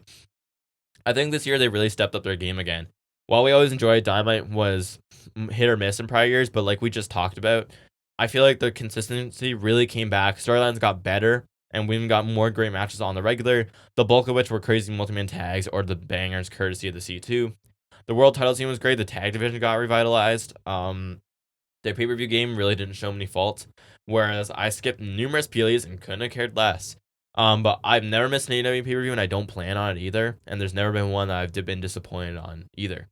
And the pay-per-views continue to hit in the face of lazy counter-programming from WWE. The big story of the year with Hangman Death Riders paid off perfectly. Hangman's champion also really helped bring them back to the promised land, I think. They also made some sweet signings that weren't just ex-WWE guys. WWE took some AEW guys, but AEW signed Speedball, Kevin Knight, Josh Alexander, Megan Bayne, Alex Windsor, and others. And most of them have been featured well, especially Jet Speed, I think. It's also worth noting, I found the worst of extremely difficult in some categories because I mostly watch AEW, and there's not a lot of AEW that I really disliked. Mm-hmm. I want all wrestling to succeed, but if I have to pick one to succeed above all else, it's AEW, and I'm glad to say they made a comeback. And I'm a firm believer that 2025 will one day be looked at with similar reverence to the 2021 era. I think it was a really good year for them, and I think like with Sports Illustrated and stuff like that, they got a lot of praise, but I think this year will get more praise as we look back on it with a bit of nostalgia, maybe, because I think this year was really great, and I think it'll be talked about with reverence in the future. Yes, again, seeing that you gave this to WWE last year shocked me. Yeah. They don't even deserve to be nominated this year, No. right? Like, that's how far they've fallen. AEW wins. It's the most runaway quarter category we have, pretty much, for me. It's ascending. WWE is sort of regressed mightily. It really did feel like an ascension year for them. And I see, because of TKO, there is little hope for it to improve, right? I agree. And again, no shade to the talent. They're awesome. But and this is what you're saying, right? The overarching goals of TKO mean And that even Triple H. that as well. I will likely want nothing to do with this company for the foreseeable future. Yeah. Right? I think like And again, as a fan of wrestling, that doesn't make me happy to say that. it's going to get to a point where like with it being in Saudi this year, I'm considering not watching the Rumble for the first time. And I don't want to. Even though it's in Saudi, I want to watch the Rumble because I love it. I know. But I don't know. And like Mania this year was really boring. It was awful. Sucked. We'll talk about it in our worst of, I'm sure. I'm like, again, I don't know if I would watch. There might be. I might watch this year, but I might not watch Saudi Mania. Yeah, that's fair. I said that already. If Mania this year sucks, I don't think I want to watch Saudi Mania. It's such an investment to not enjoy for 2 days. Yeah. Yeah, I know it's tough. And it's so much longer for less enjoyment and more ads than I get in AEW. Yeah, I know. That's the crazy part. It's this in-between stuff is unwatchable too. Yeah. Next category, best TV match. Last year you went with, it was both of us. MJF versus Ospreay on Dynamite 250. That was like the near hour-long one, was it not? I think so, just under. Yeah, something like that. Yeah. That match was legendary. We agreed last year. I don't know if we agree this year or not. I don't remember. We did not. Nominations this year, we have Ospreay versus Buddy Matthews from Dynamite January 8th. Miss Buddy Matthews. Early entrant. The Omega Powers versus Protoshita from not pay-per-view Australia. Awesome. Grand Slam Australia. That was great. Could have been better, but it was still awesome. Cassie Speedball Ricochet Davis from Dynamite. I think it was what was that, March 19th, I think? It was. It was in the build-up to Dynasty, I want to say. It was the one where Speedball and Ricochet tied. Right. And then they go to the Triple Threat with Omega. We get Takeshita, Orange Cassidy from February 26th, Dynamite. Ospreay, Takeshita from Dynamite Spring Breakthrough. King and Bandito before they were... I guess, no, this would have been Brodito. I guess we didn't write that. But Brodito versus Young Bucks from Dynamite August 6th. Brodito FTR from August 20th, Dynamite. O'Reilly Moxley from Dynamite October 22nd. Fletcher Speedball from Winter is Coming. Ethan Page, Mustafa Ali from NXT TNA Non-Invasion. Shout out. Rollins Punk from Raw Netflix. Moose Obafemi from Roadblock. Jordan Grace Perez, Roadblock. Athena Monet, Dynamite, which was Spring Breakthrough. Worth noting, I didn't put any of the WWE ones. I was just going to say, guess who listed all those last 5 there? Honorable mention to any Dynamite match from the Forbidden Door Eliminator Tournament, which I mentioned a couple, but every match we got to see was great. FTR, Jet Speed, Bucks Outrunners, Brodito Bucks, Brodito FTR, all really great tag matches with the actual tag teams, and brought us our favorite Outrunners match to date, which is great. That's true. Honorable mention to Takeshita Cassie as well, also great. They had a great rematch in the Z2 as well, which I didn't note here because I wrote this before that. For me, it was always going to be Takeshita Ospreay. I absolutely love this match from the moment it was over, and these guys are always magic together. whether it's a singles match or the tag match like Australia or that 3-way with Ricochet at 2024's Wrestle Dream, when these two are in the ring, you know it's going to be magical. The final 3 minutes of this match were absolutely insane. The crowd was going nuts. Takeshi didn't have much of a chance of winning, but he still got some great near falls, and it was still an absolute banger.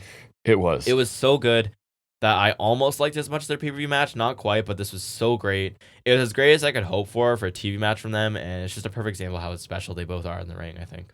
That one was amazing for sure. Look, there was a long list of That's what I'm saying. Like nominees this year, Dynamite, which is like great. Annihilates this category. For sure.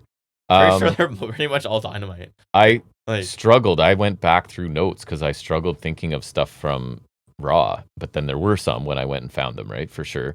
My honorable mention goes to FTR Brodito. I remember just loving that match. I always want to give tag wrestling some love when I can. I think it's unappreciated pretty much everywhere. But I don't know if it's recency bias or whatever, but I was pretty obsessed with Fletcher Speedball. that's probably my runner-up because that match was captivating. Love that match. From Winner Is Coming, it gets the win here for me. The fact that the winner shocked the crap out of me too, like Bailey picking up the win in that, added to sort of my overall enjoyment. Masterpiece. And I think it highlights again the level of Fletcher as a heel and Bailey as this resilient babyface, because Fletcher looks like he is just killing people. All of his stuff is extra, and Bailey's another one of the near perfect guys to go against that style, right? I think I like this more than any WWE match, period, this year. That's fair, honestly. Right? I don't disagree with you either. I can't say this enough, but if it had a bigger story feud and culminated on a pay-per-view, this would be a match of the year contender, right? It's just because it was just in the confines of the tournament. There's no real story there, sort of thing. Yeah. But amazing match. I loved it. So it's Fletcher and Speedball. Match of the year tag team. It includes trios just because there's not that many. So they're lumped right in here. Eddie. So last year you went with Ospreay, Fletcher versus Young Bucks. From Dynamite Grand Slam, I think, because last year, I'll call it last year, it was a lot harder to pick because, like I said, tag team wrestling came back this year, I think. Yeah. I don't even remember. I took Fraxium and Chase U. We were there for that. Oh, is that why? Maybe, but it was good. Yeah, I'm sure I'm it not was. gonna deny that. More nominees this year. Yeah, okay. So nominees, we have Omega Ospreay versus Fletcher Takeshita from Grand Slam Australia, which I already mentioned. Brody King and Bandido versus Protoshita from July 9th Dynamite. So this was pre-Brodito, that one is. Ospreay and Swerve versus the Bucks from All In. Brodito versus the Bucks from August 6th Dynamite. August 20th Dynamite, FTR Brodito again. Jurassic Express, Young Bucks, Wrestle Dream. Brodito versus Okada and Takeshita from Wrestle Dream. Mm-hmm. Brodito, FTR, Full Gear. And then you brought in Fraxton versus Inamura and Briggs from NXT Vengeance Day. A lot of Brodito in there. I would like to say it's refreshing to have so many quality nominees this year because last year was a struggle, like I said. There are a lot of justifiable choices here.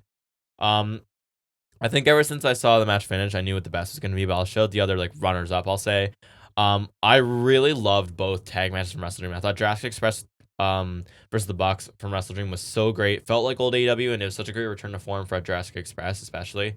I really loved that match. That was awesome. And then they arguably got outdone later in the show, though, with Brodito taking on Okada and Takeshita. We rewatched that. The other day. I love that match. Fantastic match and a Herculean performance from Bandito. He's amazing. And it's crazy because like Okada and Takeshita on a regular team, but it was so great. Brodito FTR was so great, and also just such an incredible performance from Bandito. Any of those could be justified as picture number one, but they'd fall just short of the mark for me because I think the winner was just so unbelievably like undeniable. Hangman Omega versus the Bucks from Revolution 2020 is what many would consider the greatest tag match to ever grace the squared circle. That was a long time ago. Since then, I've been waiting for a tag match to challenge that throne. And while I don't think it's there, I'd say I'd be hard pressed to find a better match since that one than Ospreay and Swerve versus the Bucks at All In. I think the build is super well done with the Bucks having cost Swerve a time much to gain favor with the Death Riders. Ospreay losing the Owen Cup and the Bucks abusing their EVP powers for like weeks, months on end, right? And them joining forces against the Bucks after being impressed for weeks and weeks. The stakes were high because it was either EVP stats versus world title shots for a year. So it made it harder to pick. And the match was just insane and captured the same essence as that famed Revolution match that I love so much. We had a super team against the Bucks with like history kind of around with everyone, right? The early going, the Bucks easily outclassed the faces, and you have like Swerve and Ospreay strategized multiple times on the floor, right? Having to strategize. And the pace really built, which allowed it to feel like an epic with room to breathe.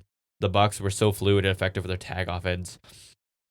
And then the face with like the big moves to stay in it.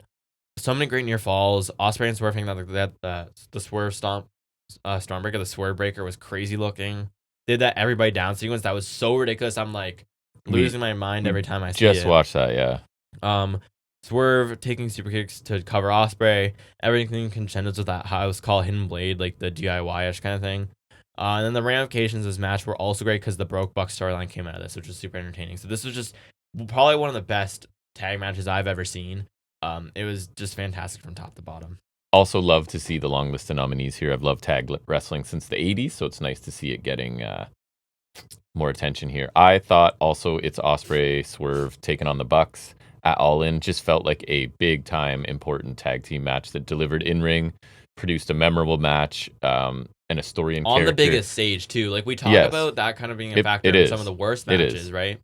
It's like this was their biggest show, and it was an amazing match. And again, prompted a story and character change for the Bucks. I really and I'm not always a super team guy, but like you said, they worked that in. Like in the beginning, because the Bucks are a team and brothers, they were just so much more cohesive than Swerve and Hangman had to like take and time I even to saw try like and figure things out. It was Ospreay or Swerve said it, but I can see one of them saying like we gotta like split them. Like you can kind of hear it, so like you can see them actively strategizing, and it pays off. The action and the drama were undeniable. The best match from a pretty strong list of matches, right? And a really strong list. Here's hoping that the tag division stays a focus. I was really happy with the category this year. I have hope AEW will keep focusing on tag division. WWE, I think that ship has sailed. I don't know if they did this year. Right? Really. So yeah, that's a great match. We agree on that one. Match of the year for women.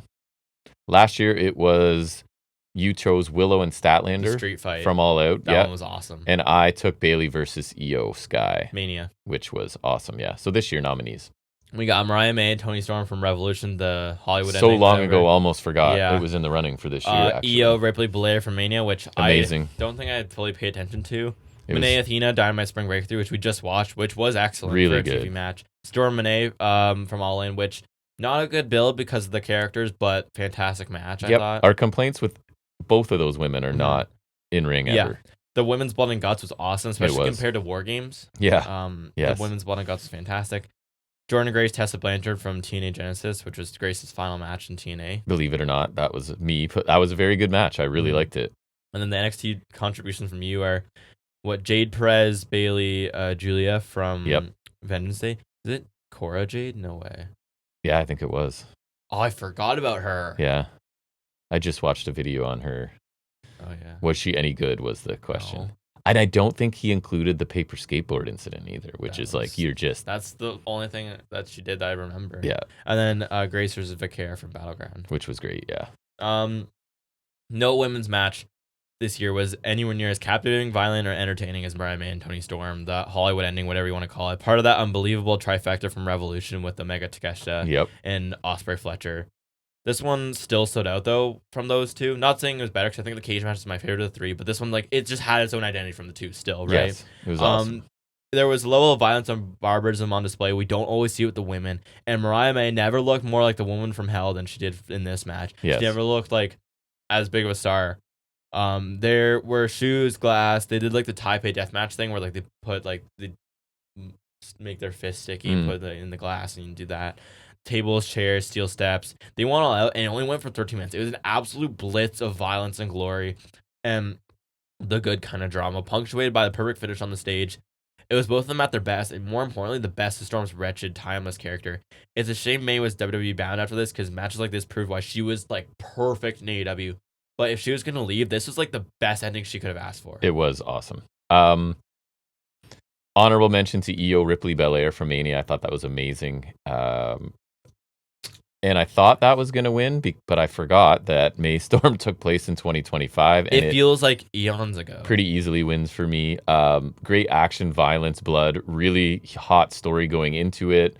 Felt like a real culmination of an actually intense feud, right? Yeah. I had 14 minutes, you had 13. And May was the only one who could, like, do promos opposite Storm and not look stupid. Yes. Hard to believe that this was only 14 minutes. You'd be hard-pressed to find a better 14-minute match than this, I think. I agree. I absolutely loved it. It won pretty easily Yeah. for me. Match of the year for the men now. Last year, Fletcher Ospreay from Full Gear was your choice, and I remember took me a long time. I went with Swerve Danielson last year, which I absolutely loved. The story of that match, within the match even, was amazing. That was a goodie. This year, we got a long list of nominees. Yeah. Go ahead. Oh, yeah, this is quite the list. Okay. We have Omega versus Gabe Kidd from Wrestle Dynasty, which I forgot about. I think a little overrated, but still great. Yep. Ospreay Fletcher cage match from Revolution. Fantastic. Probably my bronze medalist, I would say. Mm-hmm. Omega Takeshita from Revolution, which I think gets forgotten with that triad from Revolution. Yeah. Omega Speedball Ricochet from Dynasty, also forgotten, but is great. My favorite main roster match of the year is probably Rollins Punk Reigns, the Mania Night Very 1 good event. match, yeah. Really good. And a great ending in spite of how the vision panned out. Yeah. The turn was awesome. It was. From Rollins and Heyman. Okada Speedball from Dumb Nothing, crazy finish. Ospreay Hangman, I'll talk about it. Takeshita Bandito from Supercard of Honor, best ROH match of the year. Fantastic. Yep. We watched that one again. Amazing. Crazy stuff. Hangman versus Mox from All In. WWE's probably their equivalent to WrestleMania 40, like the Bloodline Saga ending, and my preferred one. MJ Mark Briscoe, the tables and tax match from All Out was awesome. Hangman versus Fletcher from All Out. And then we got the men's Blood and Guts match from Blood and Guts. Fletcher Briscoe, no DQ from Full Gear. And finally, Fletcher Moxley from World's End. Yes. So quite the list here. And that's not even including some of the other ones that could have been there. True. Then I threw in an honorable mention of Styles and Cena. Not like the greatest wrestling match per se, but sports entertainment. Just the good kind of sports entertainment. Just really enjoyable. There is such a thing. I don't know. Like you can't really fault it. It not maybe the best wrestling wise, but it was just a feel good match. Yep. And I'll shout out the Rumble match again. One of my favorites I've seen since I started watching wrestling. I think there were so many threads going in and coming out, which is the mark of a good Rumble. I think. And it was so star-studded. I remember like being genuinely excited, like when Rollins and Punk and Reigns all interacted. I was like getting hyped, and like Cena got thrown in there. You had like Penta in there. You had Breaker. Like the Breaker like destroyed ISO Speed, which I was like so annoyed that he got in that match. But then he got like just destroyed. Yes. It was hilarious. It was a good use of him for sure. It was. I just remember being like genuinely excited watching it. Until the result. The result just sucked. It did. So I enjoyed it until Cena's feet hit the floor. I would first like to talk about my runner-up. I think Hangman Mox was fantastic and everything I love about AEW. The story was there, the action was there, the over-the-top violence was there. The drama was ramped to the max in the right kind of way. The way all that interference from Death Riders and the various babyfaces has been set up was genius. And I thought the history between Hangman and Mox, as well as the dynamic being built there, was great. A lot of great violence in this one. Barbed wire, broken glass, bed of nails, tables, all the fun stuff. The finish was great with Swerve helping when it mattered most, which I predicted, but it was the predictable payoff you want, right? Yeah, it was. And then Mox looked absolutely panicking, choked by Hangman. I thought that was great. That was fantastic and a great culmination of Hangman's redemption arc. However, that doesn't happen without my favorite match of the year, which is Hangman and Ospreay from Double or Nothing. Part of the reason I picked this is because ultimately I'll pretty much always prefer an amazing standard match over an amazing hardcore match. Texas Death was great, but this was greater. I thought the story told was simpler, but also just as effective and incredibly well done and interesting as for a face versus face storyline, which we talked about already. We did. Right? It was Ospreay's ascension to the top versus Hangman's redemption. Both of them had the same goal in mind, just it could only be one, right? The action was fantastic. Started slow and the pace built perfect in the way for a big fight feel, which I thought was amplified by pre-entrance vignettes for both of them, and unique trons for Hangman. We saw Ospreay get more heated and arguably desperate in contrast to Hangman staying cool. And commentary noted how like Ospreay's playing with fans early on, but Hangman's focused and he's dialed in. They did, yeah. Which I think was worth noting. And then Ospreay, as he's struggling to put Hangman away in the later going, because this one goes almost 40 minutes, you can see him getting more annoyed and he's like almost losing his cool, right? Well, as Hangman's like he's fine.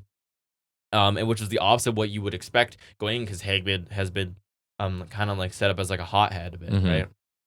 Which I thought was one of my favorite things about this. And my favorite part of this was I genuinely didn't know who was going to win. Like, this was the match more than anything else this year where I was on the edge of my seat because I was leaning towards Hangman. I think deep down that's what I wanted more, and I thought it was also like a little more logical with the redemption story, right? And I think in hindsight, it was absolutely the right choice. But I was on the edge of my seat because this one was anybody's game. That's so rare these days. Because like a lot of the time, it's like predictable. Like even with like the World Set main event, once MJF came back and Bandito won the ring, it's like okay, Makes I sense. see where it's going. Yeah. Right. But this one was so interesting because like I was biting on every near fall because it was so unknown who would win, and I thought Hangman's All In Triumph was great, and it was cathartic or whatever. But I thought this win was sweeter because it wasn't guaranteed. Like I knew that if he won this and he was gonna face Mox, I knew he would win that, right? But I wasn't sure if he beat Osprey. Mhm. So I thought this win felt that much better because it wasn't guaranteed to me. One of my favorite matches I think I've ever seen, and it was just a great watching experience. Like I just remember being so captivated because It was so amazing. in doubt, and I think that's like I love that feeling, and it's so rare to have it like that up in arms. I think Yeah. so. I loved it. It was easily my favorite match of the year, and I think it was one of the rare times I went 5 stars. I think because I loved it that much. You did, actually. Yeah. So the way I have to do this one too is I go through all my pay-per-views and basically look at all my star ratings, right? So I think I had a handful of 4 3/4. So then I went with like, what's the one that I remember the most, if without having to like go back and watch or read notes. So that's how I the made. best strategy for you. And I wanted to shout out to Keshta Bandito, which we did just watch again because it was on an ROH show. So I feel like there's a higher chance not many people watched it, but it's amazing. The last like 10 minutes of that match are crazy. Crazy. So the whole match is on YouTube. So if you haven't seen it, you should probably do that. But again, using my process, going back through everything, for me, I did select Hangman and Moxley from All In. And I went back. I like to go back and just copy and paste my notes in. So at the time, I said this match was completely insane and I loved it. The character of Hangman and my dislike for the Death Riders had me really invested in this. The drama in this was huge, and by the end, I was so thrilled to actually have Hangman win. These two absolutely killed each other as expected, and somehow Hangman continues to have killer matches like this, though we wonder every time what he could do next. Like, we're always like, how can he possibly top what he did, right? Felt like a battle of good and evil, with the crowd legitimately and fully supporting the babyface challenger. This was professional wrestling executed at an elite level in all aspects. Awesome match filled with drama and very satisfying finish. Result can usher in a new era of AEW, and I, for one, am excited about it because I wanted Death Riders gone, right? So, match of the year contender, I said at the time, and I did select it this year. I think it's the valid pick as well. Yeah, I think you can't really go wrong with either of those. Faction of the year, last year you went with Blackpool/Death Riders. And I went with kind of probably an interesting choice. I went with Chase U, just because consistently entertaining me. And I think you didn't want to pick Death Riders. I didn't want to pick Death Riders. Nominees this year? Death Riders returned, as well as the Callis Family, Hurt Syndicate, and you, I think, maybe offered up Judgment Day. Question with a question mark on behind it. I'm not. Really I've been flip-flopping, right? Like, for a lot of the year, I was like, they're kind of cool, and then it's like, oh, they're boring again. And then, I don't know, they were hit and miss for me. Yeah, that's fair. I joked if the categories and numbers game, Callis Family would have the market corner, and then I thought about it. I was like, yep, Callis Family. Yeah. Death Riders got much better this year, I would say, but their worst was also during this year. I think the Copeland feud was their low point. Yeah, they were disqualified for that. But I thought like after they were involved in the biggest storyline of the year, which they did really well in, I think. But then even after that, I thought like their split up storyline, which is still kind of ongoing, has been super entertaining. Yeah. So I think they do deserve to be mentioned here. Just I'm not gonna pick them. Me either. I think the Callis Family have been the best. Not always unified, but that's kind of what also has made them interesting at times. But if you look at what all the members have done this year, Takeshita won multiple major titles, had big matches with Osprey and Omega. Fletcher had a great feud with Osprey and won his first title in AEW, and also main evented his first pay-per-view. Okada became unified champion, had a story with him and Takeshita that was great. They acquired Josh Alexander, Hechicero, who were in a great ladder match at All Out, and there's a bunch more. The numbers of this faction make them extremely versatile in Dynamite's regular multi-man tag matches. There's so many entertaining combinations to be had there, especially if you count the Bucks as those satellite members for a bit, right? They were. Callis himself is great as well, as we already mentioned him. He's a great, fantastic old school heel manager running the show. He's an absolute slime ball in the best way, and he's got a great crew to operate with. And I think there's so much to be done with this group, and I think the Okada Takeshita storyline is going to pay off soon, which will be super entertaining. And like the group's just so great in everything they do, whether the members are solo or not. They've done so much that I've enjoyed this year. Yep. For me, this was a straightforward category. I think AEW had planned to have Death Riders take this category, but a lot of their 2025 really frustrated and confused me, and I just didn't connect with them in the way that I thought they might when they were first introduced, when we were like, okay, this is kind of cool. We'll see where it's going. It stalled out for quite a while for me. Things did improve for sure as it went on, and they're pretty interesting right now, but this is a year-long award, so they don't win for that reason. I think it has to go to the Callis family as well.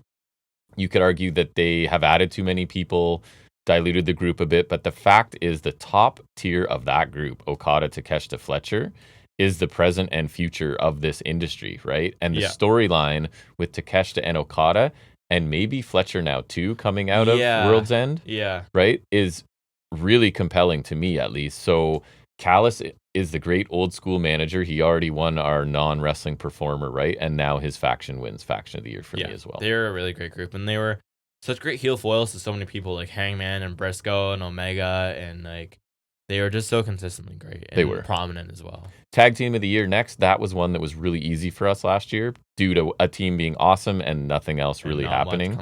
So we both chose Fraxium, which was a pretty easy choice. I missed that. Me too. Those are happy times. Yeah. Nominations, we get the Hurt Syndicate, which being Shelty and Lashes. We get Fraxium back a bit because they were in NXT for the first chunk of the year at least. Right. Young Bucks, Brodito, and FTR. FTR cut them on strong at the end, and sort of Fraxium only being around in the beginning. Yeah. Syndicate deserves some love here for being prominent tag champs this year. Not always the craziest matchup, but they kept the titles visible and more involved in a notable storyline with MJF. So they deserve some love here. They did elevate the titles, I think, a bit. They did their part. They played a role in the current tag team renaissance. I agree. They weren't maybe around once they lost the titles and like the tag matches started going crazy, but they were the ones that made the titles like a little more relevant, and then Brodito and FTR and the Bucks and all them took it from there. So I think the Syndicate do deserve some attention here. And I definitely want to show love to the Bucks because, man, were they just so incredibly consistent this year. Ever since their return from hiatus at Dynasty, it felt like they had a rejuvenated drive to kill it in the ring. It felt like, for whatever reason, they had something to prove. Every match they had, whether it was a 2-on-2, a trios, an 8-man, whatever it was, they were on fire, and it felt noticeable many times for me. And I think we would talk about it some weeks. We were like, this tag match, like, the Bucks really killed it in this one. I'm not saying that this is what happened, but what it felt like was like, the internet was like saying they were washed or something, and they came out going, "Oh hell no!" Honestly, it felt like that's what it felt like. Because last year, like the EVP characters were hit or miss. They were wrestling a vest. Maybe they weren't in as good of a shape as they definitely felt like they leaned up a bit and they looked better this year, right? Yeah, they were killing it. It felt like they had something to prove. They had some of the best tag matches of the year, including the best tag match of the year, I think. They were involved in Hangman's story. The Broke Bucks thing was super entertaining. They had a really good year with no titles won. I think the no titles thing maybe holds it back a bit for me, but they just had a really underrated year, and I was just found myself consistently happy with their work, I think. And I really came close to picking Brodito. I think it's worth noting how amazing they were for the short run on top they had. Series of bangers they ran in the Forbidden Door Eliminator Tournament. They pulled a shock win there, and then they had great matches against the Callis guys and FTR. Multiple matches of the year contenders from them, too. If they were around longer in the year in the division and had more follow-up after full gear, they would have a much stronger case for me. I think they were slightly eclipsed. When I saw Sports Illustrated take FTR, I was a little, I thought it was a valid choice, but I wasn't sure if I agree with it. And then upon further reflection, I think I would take them. Granted, a lot of their heel work came later in the year, but I think if you really think back to it, they've been really kind of killing it all year. At Dynasty, they had a really strong trios match teaming with Copeland against the Death Riders. And after teasing a turn, they executed it wonderfully. They added Stokely as a manager, which was initially skeptical from us, but has proved to be a great decision. Yep. They had a surprisingly strong match against Nigel and Garcia at Double Nothing, which, considering who was involved, I thought... True. I remember we liked it a surprising amount. They were involved in some strong team matches against Bang Bang Gang a few times. Dynamite Kid and Adam Priest, amongst others. Pay-per-view bangers at Forbidden Door, Wrestle Dream, Full Gear, as well as a really enjoyable match at All Out against Copeland Christian. And I'd even say the Street Fighter World's End was pretty fun as well.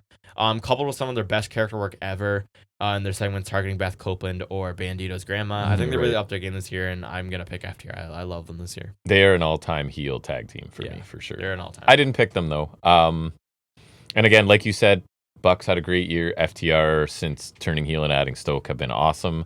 But my choice is influenced by the fact that they organically got over in a huge way with fans, and I just love that so much. And that, in addition to that, a wrestling company actually acknowledged that and recognized it Mhm. and went like, we're going to lean into that. So, and I've been on record for years, both before their arrivals in AEW, right? That I love Brody King in ROH. I love Bandito in ROH. Yeah. But even I was surprised by they're just this weird chemistry between It the works two of really them. well, yeah. And I don't know what it is exactly. And the quick and deep connection they made with wrestling fans, right? They had a pretty good title run. When you ran down the tag team matches of the, like, they were in there multiple times, right? Mhm. Super entertaining work. One we were there for, the ladder match, right? That was really fun, yeah. That was awesome. So, they kind of came out of nowhere and were super endearing and had amazing matches. So I took Brodito as my tag team of the year. I'm glad to have that on the record somewhere, you know? I agree. Love That's that a fair little team. pick. Next, we go to, what do we have? 2 left, I think. Female Wrestler of the Year. Last year, you chose Mariah May. And I took Roxanne Perez, which I had kind of forgotten, but she was very, once she, if I'm correct, right? Once she sort of emerged in that As, like, heel a heel role in and NXT, yeah. sunk her teeth into it, she was really Yeah. good, yeah. I would say Nominees this year? We have Mercedes Moné, Tony Storm, Io Sky, Stephanie Vaquer, Chris Statlander, and Willow Nightingale. I added last minute because she was pretty good this year. Yeah. So it's funny because of you, I changed this pick as well, but not in the moment now. It was before. Yeah. So you said something and I went deeper into research and went, you're right, probably. Yeah. So this is a category where my lack of WWE consumption really nips me in the butt. Yes. Because I don't think any of the category or the nominees that I would go for have like a flawless game. Moné's a great wrestler, but some of her character work isn't the best. Some of it's annoying sometimes. Some of it's good. Don't get me wrong. I just feel it's copy and paste. It's very Yeah. limited range. Oftentimes it's not the best. We talk about Hangman having range, like she doesn't. Yeah. it Storm feels like. also has great matches, but also one of my least favorite characters Yes. in wrestling. Statlander's exceptional in the ring, but arguably lacks the character. I don't know if it's arguable anymore. Yeah. But yeah. But even the main roster ones, like Io wasn't booked well as champion, and Vaquer had a low period where she did nothing for months, although she had a ridiculous year. She did. But I also just don't watch them enough, so picking either of them would feel disingenuous on my part, I think. Yep. And so I'm going to pick Moné, I think, of the Yeah. lesser of the three evils, I think. I don't always love her work on the mic and stuff, but I did like her promos against Harley Cameron because She has her definitely moments helped her. for sure. And her work with Stat and Athena and like feuds were solid. Her in-ring work has always been great though. Every pay-per-view match she tends to deliver. I didn't love the build with her match with Storm, but that was one of the best women's matches of the year. It was. She's great in the ring, and any qualms with her don't stem from her matches. I think her constant title success bumps her up too, because even like that's just impressive to have that many belts. It's part It of the is something. calculus, as they say. And I hope her losing the belts, as seems to be happening, results in a more interesting character next year. So I do want to pick her more confidently if she's good next year. Mm-hmm. So I'll start out by putting what I actually have here. May was on pace, right? But then she left AEW to sort of toil in obscurity. You know what? Which is funny because when I say toil in obscurity, but it actually gets higher ratings than NXT. But like, I guess it's just my own. I don't know. But like, you know what's funny is like, remember the last promo before Revolution where Tony Storm sends her to a life of like mediocrity or whatever, yeah. And then people have been pointing that out, and I was like, it's so funny that that's the last promo. Yeah, because like now you look at what May's been doing, and like prophetic. I'm sorry, dude. Moné's high profile, usually pretty great in the ring, but it's the repetitive, uninspired character work. I picked Io because I think she's one of the best wrestlers, full stop, in the world. Yeah. And then you were like, I'm surprised you didn't pick Vaquer. And it's because Vaquer's current, even though she's the champion right now, it doesn't feel like she's... It's the Nikki Bella effect. She's right. It doesn't feel... That is part of it, for sure. I knew this part But then, you know what? I went, okay, I can't go recency bias. I'm going to go back through. So I went through Cage Match and all her matches, and looking at her credentials, I did take Vaquer. Just a meteoric rise, right, in the company. Strong matches early on with Julia, Io multiple times, and Roxanne. Jordan Grace, they had an awesome match. Yes, her booking on main roster has been a bit lackluster, but she was NXT North American Champion, NXT Women's Champion, WWE Women's Champion, all in the same calendar year. She had a really impressive year. Had some great matches along the way. I think she's awesome, so I went with Stephanie. If I bothered Vaquer. to pay attention more, I would have picked her, but I can't. Like, I just feel stupid to pick ones I'm not watching. And that's good. What would that be? credibility, journalistic integrity. integrity or something. There's the Yeah, word, integrity. right. Final award, it is our Male Wrestler of the Year for 2025. Back in 2024, as our shared notes say, Will Ospreay, Both of Us, and Sensible People Everywhere. And that was one of those, like, didn't win a title, doesn't matter. It's kind of like the Bucks this year, Undeniable. except he like On killed a it that much next more. level, yeah. On for sure. like, as he says, on another level. Few nominees this year, only from one company. Guess which company? Yeah. So Will Ospreay is back here again. Like, he has been gone since August, but even still, like, the Takeshita match I love, the Fletcher match I love. He was in the Forbidden Door Cage match, which was killer. Tag match at All In was killer. Yep. Dynasty against Kevin Knight. He also that's it. I don't think I'm forgetting any. Anyways, like, he really killed it this year. And if he was here full year, I think he would easily probably be back at the tippy top of the category. Hangman Page, that tracks. We've kind of talked about him now, so I'll gloss over that quick. John Moxley, who I'll talk about him more in a second. We got Bandito, who we kind of talked about already. Despite being ROH, really killed it. Yes. Great body of work for him. Yeah. Absolutely. Singles and tag, yeah.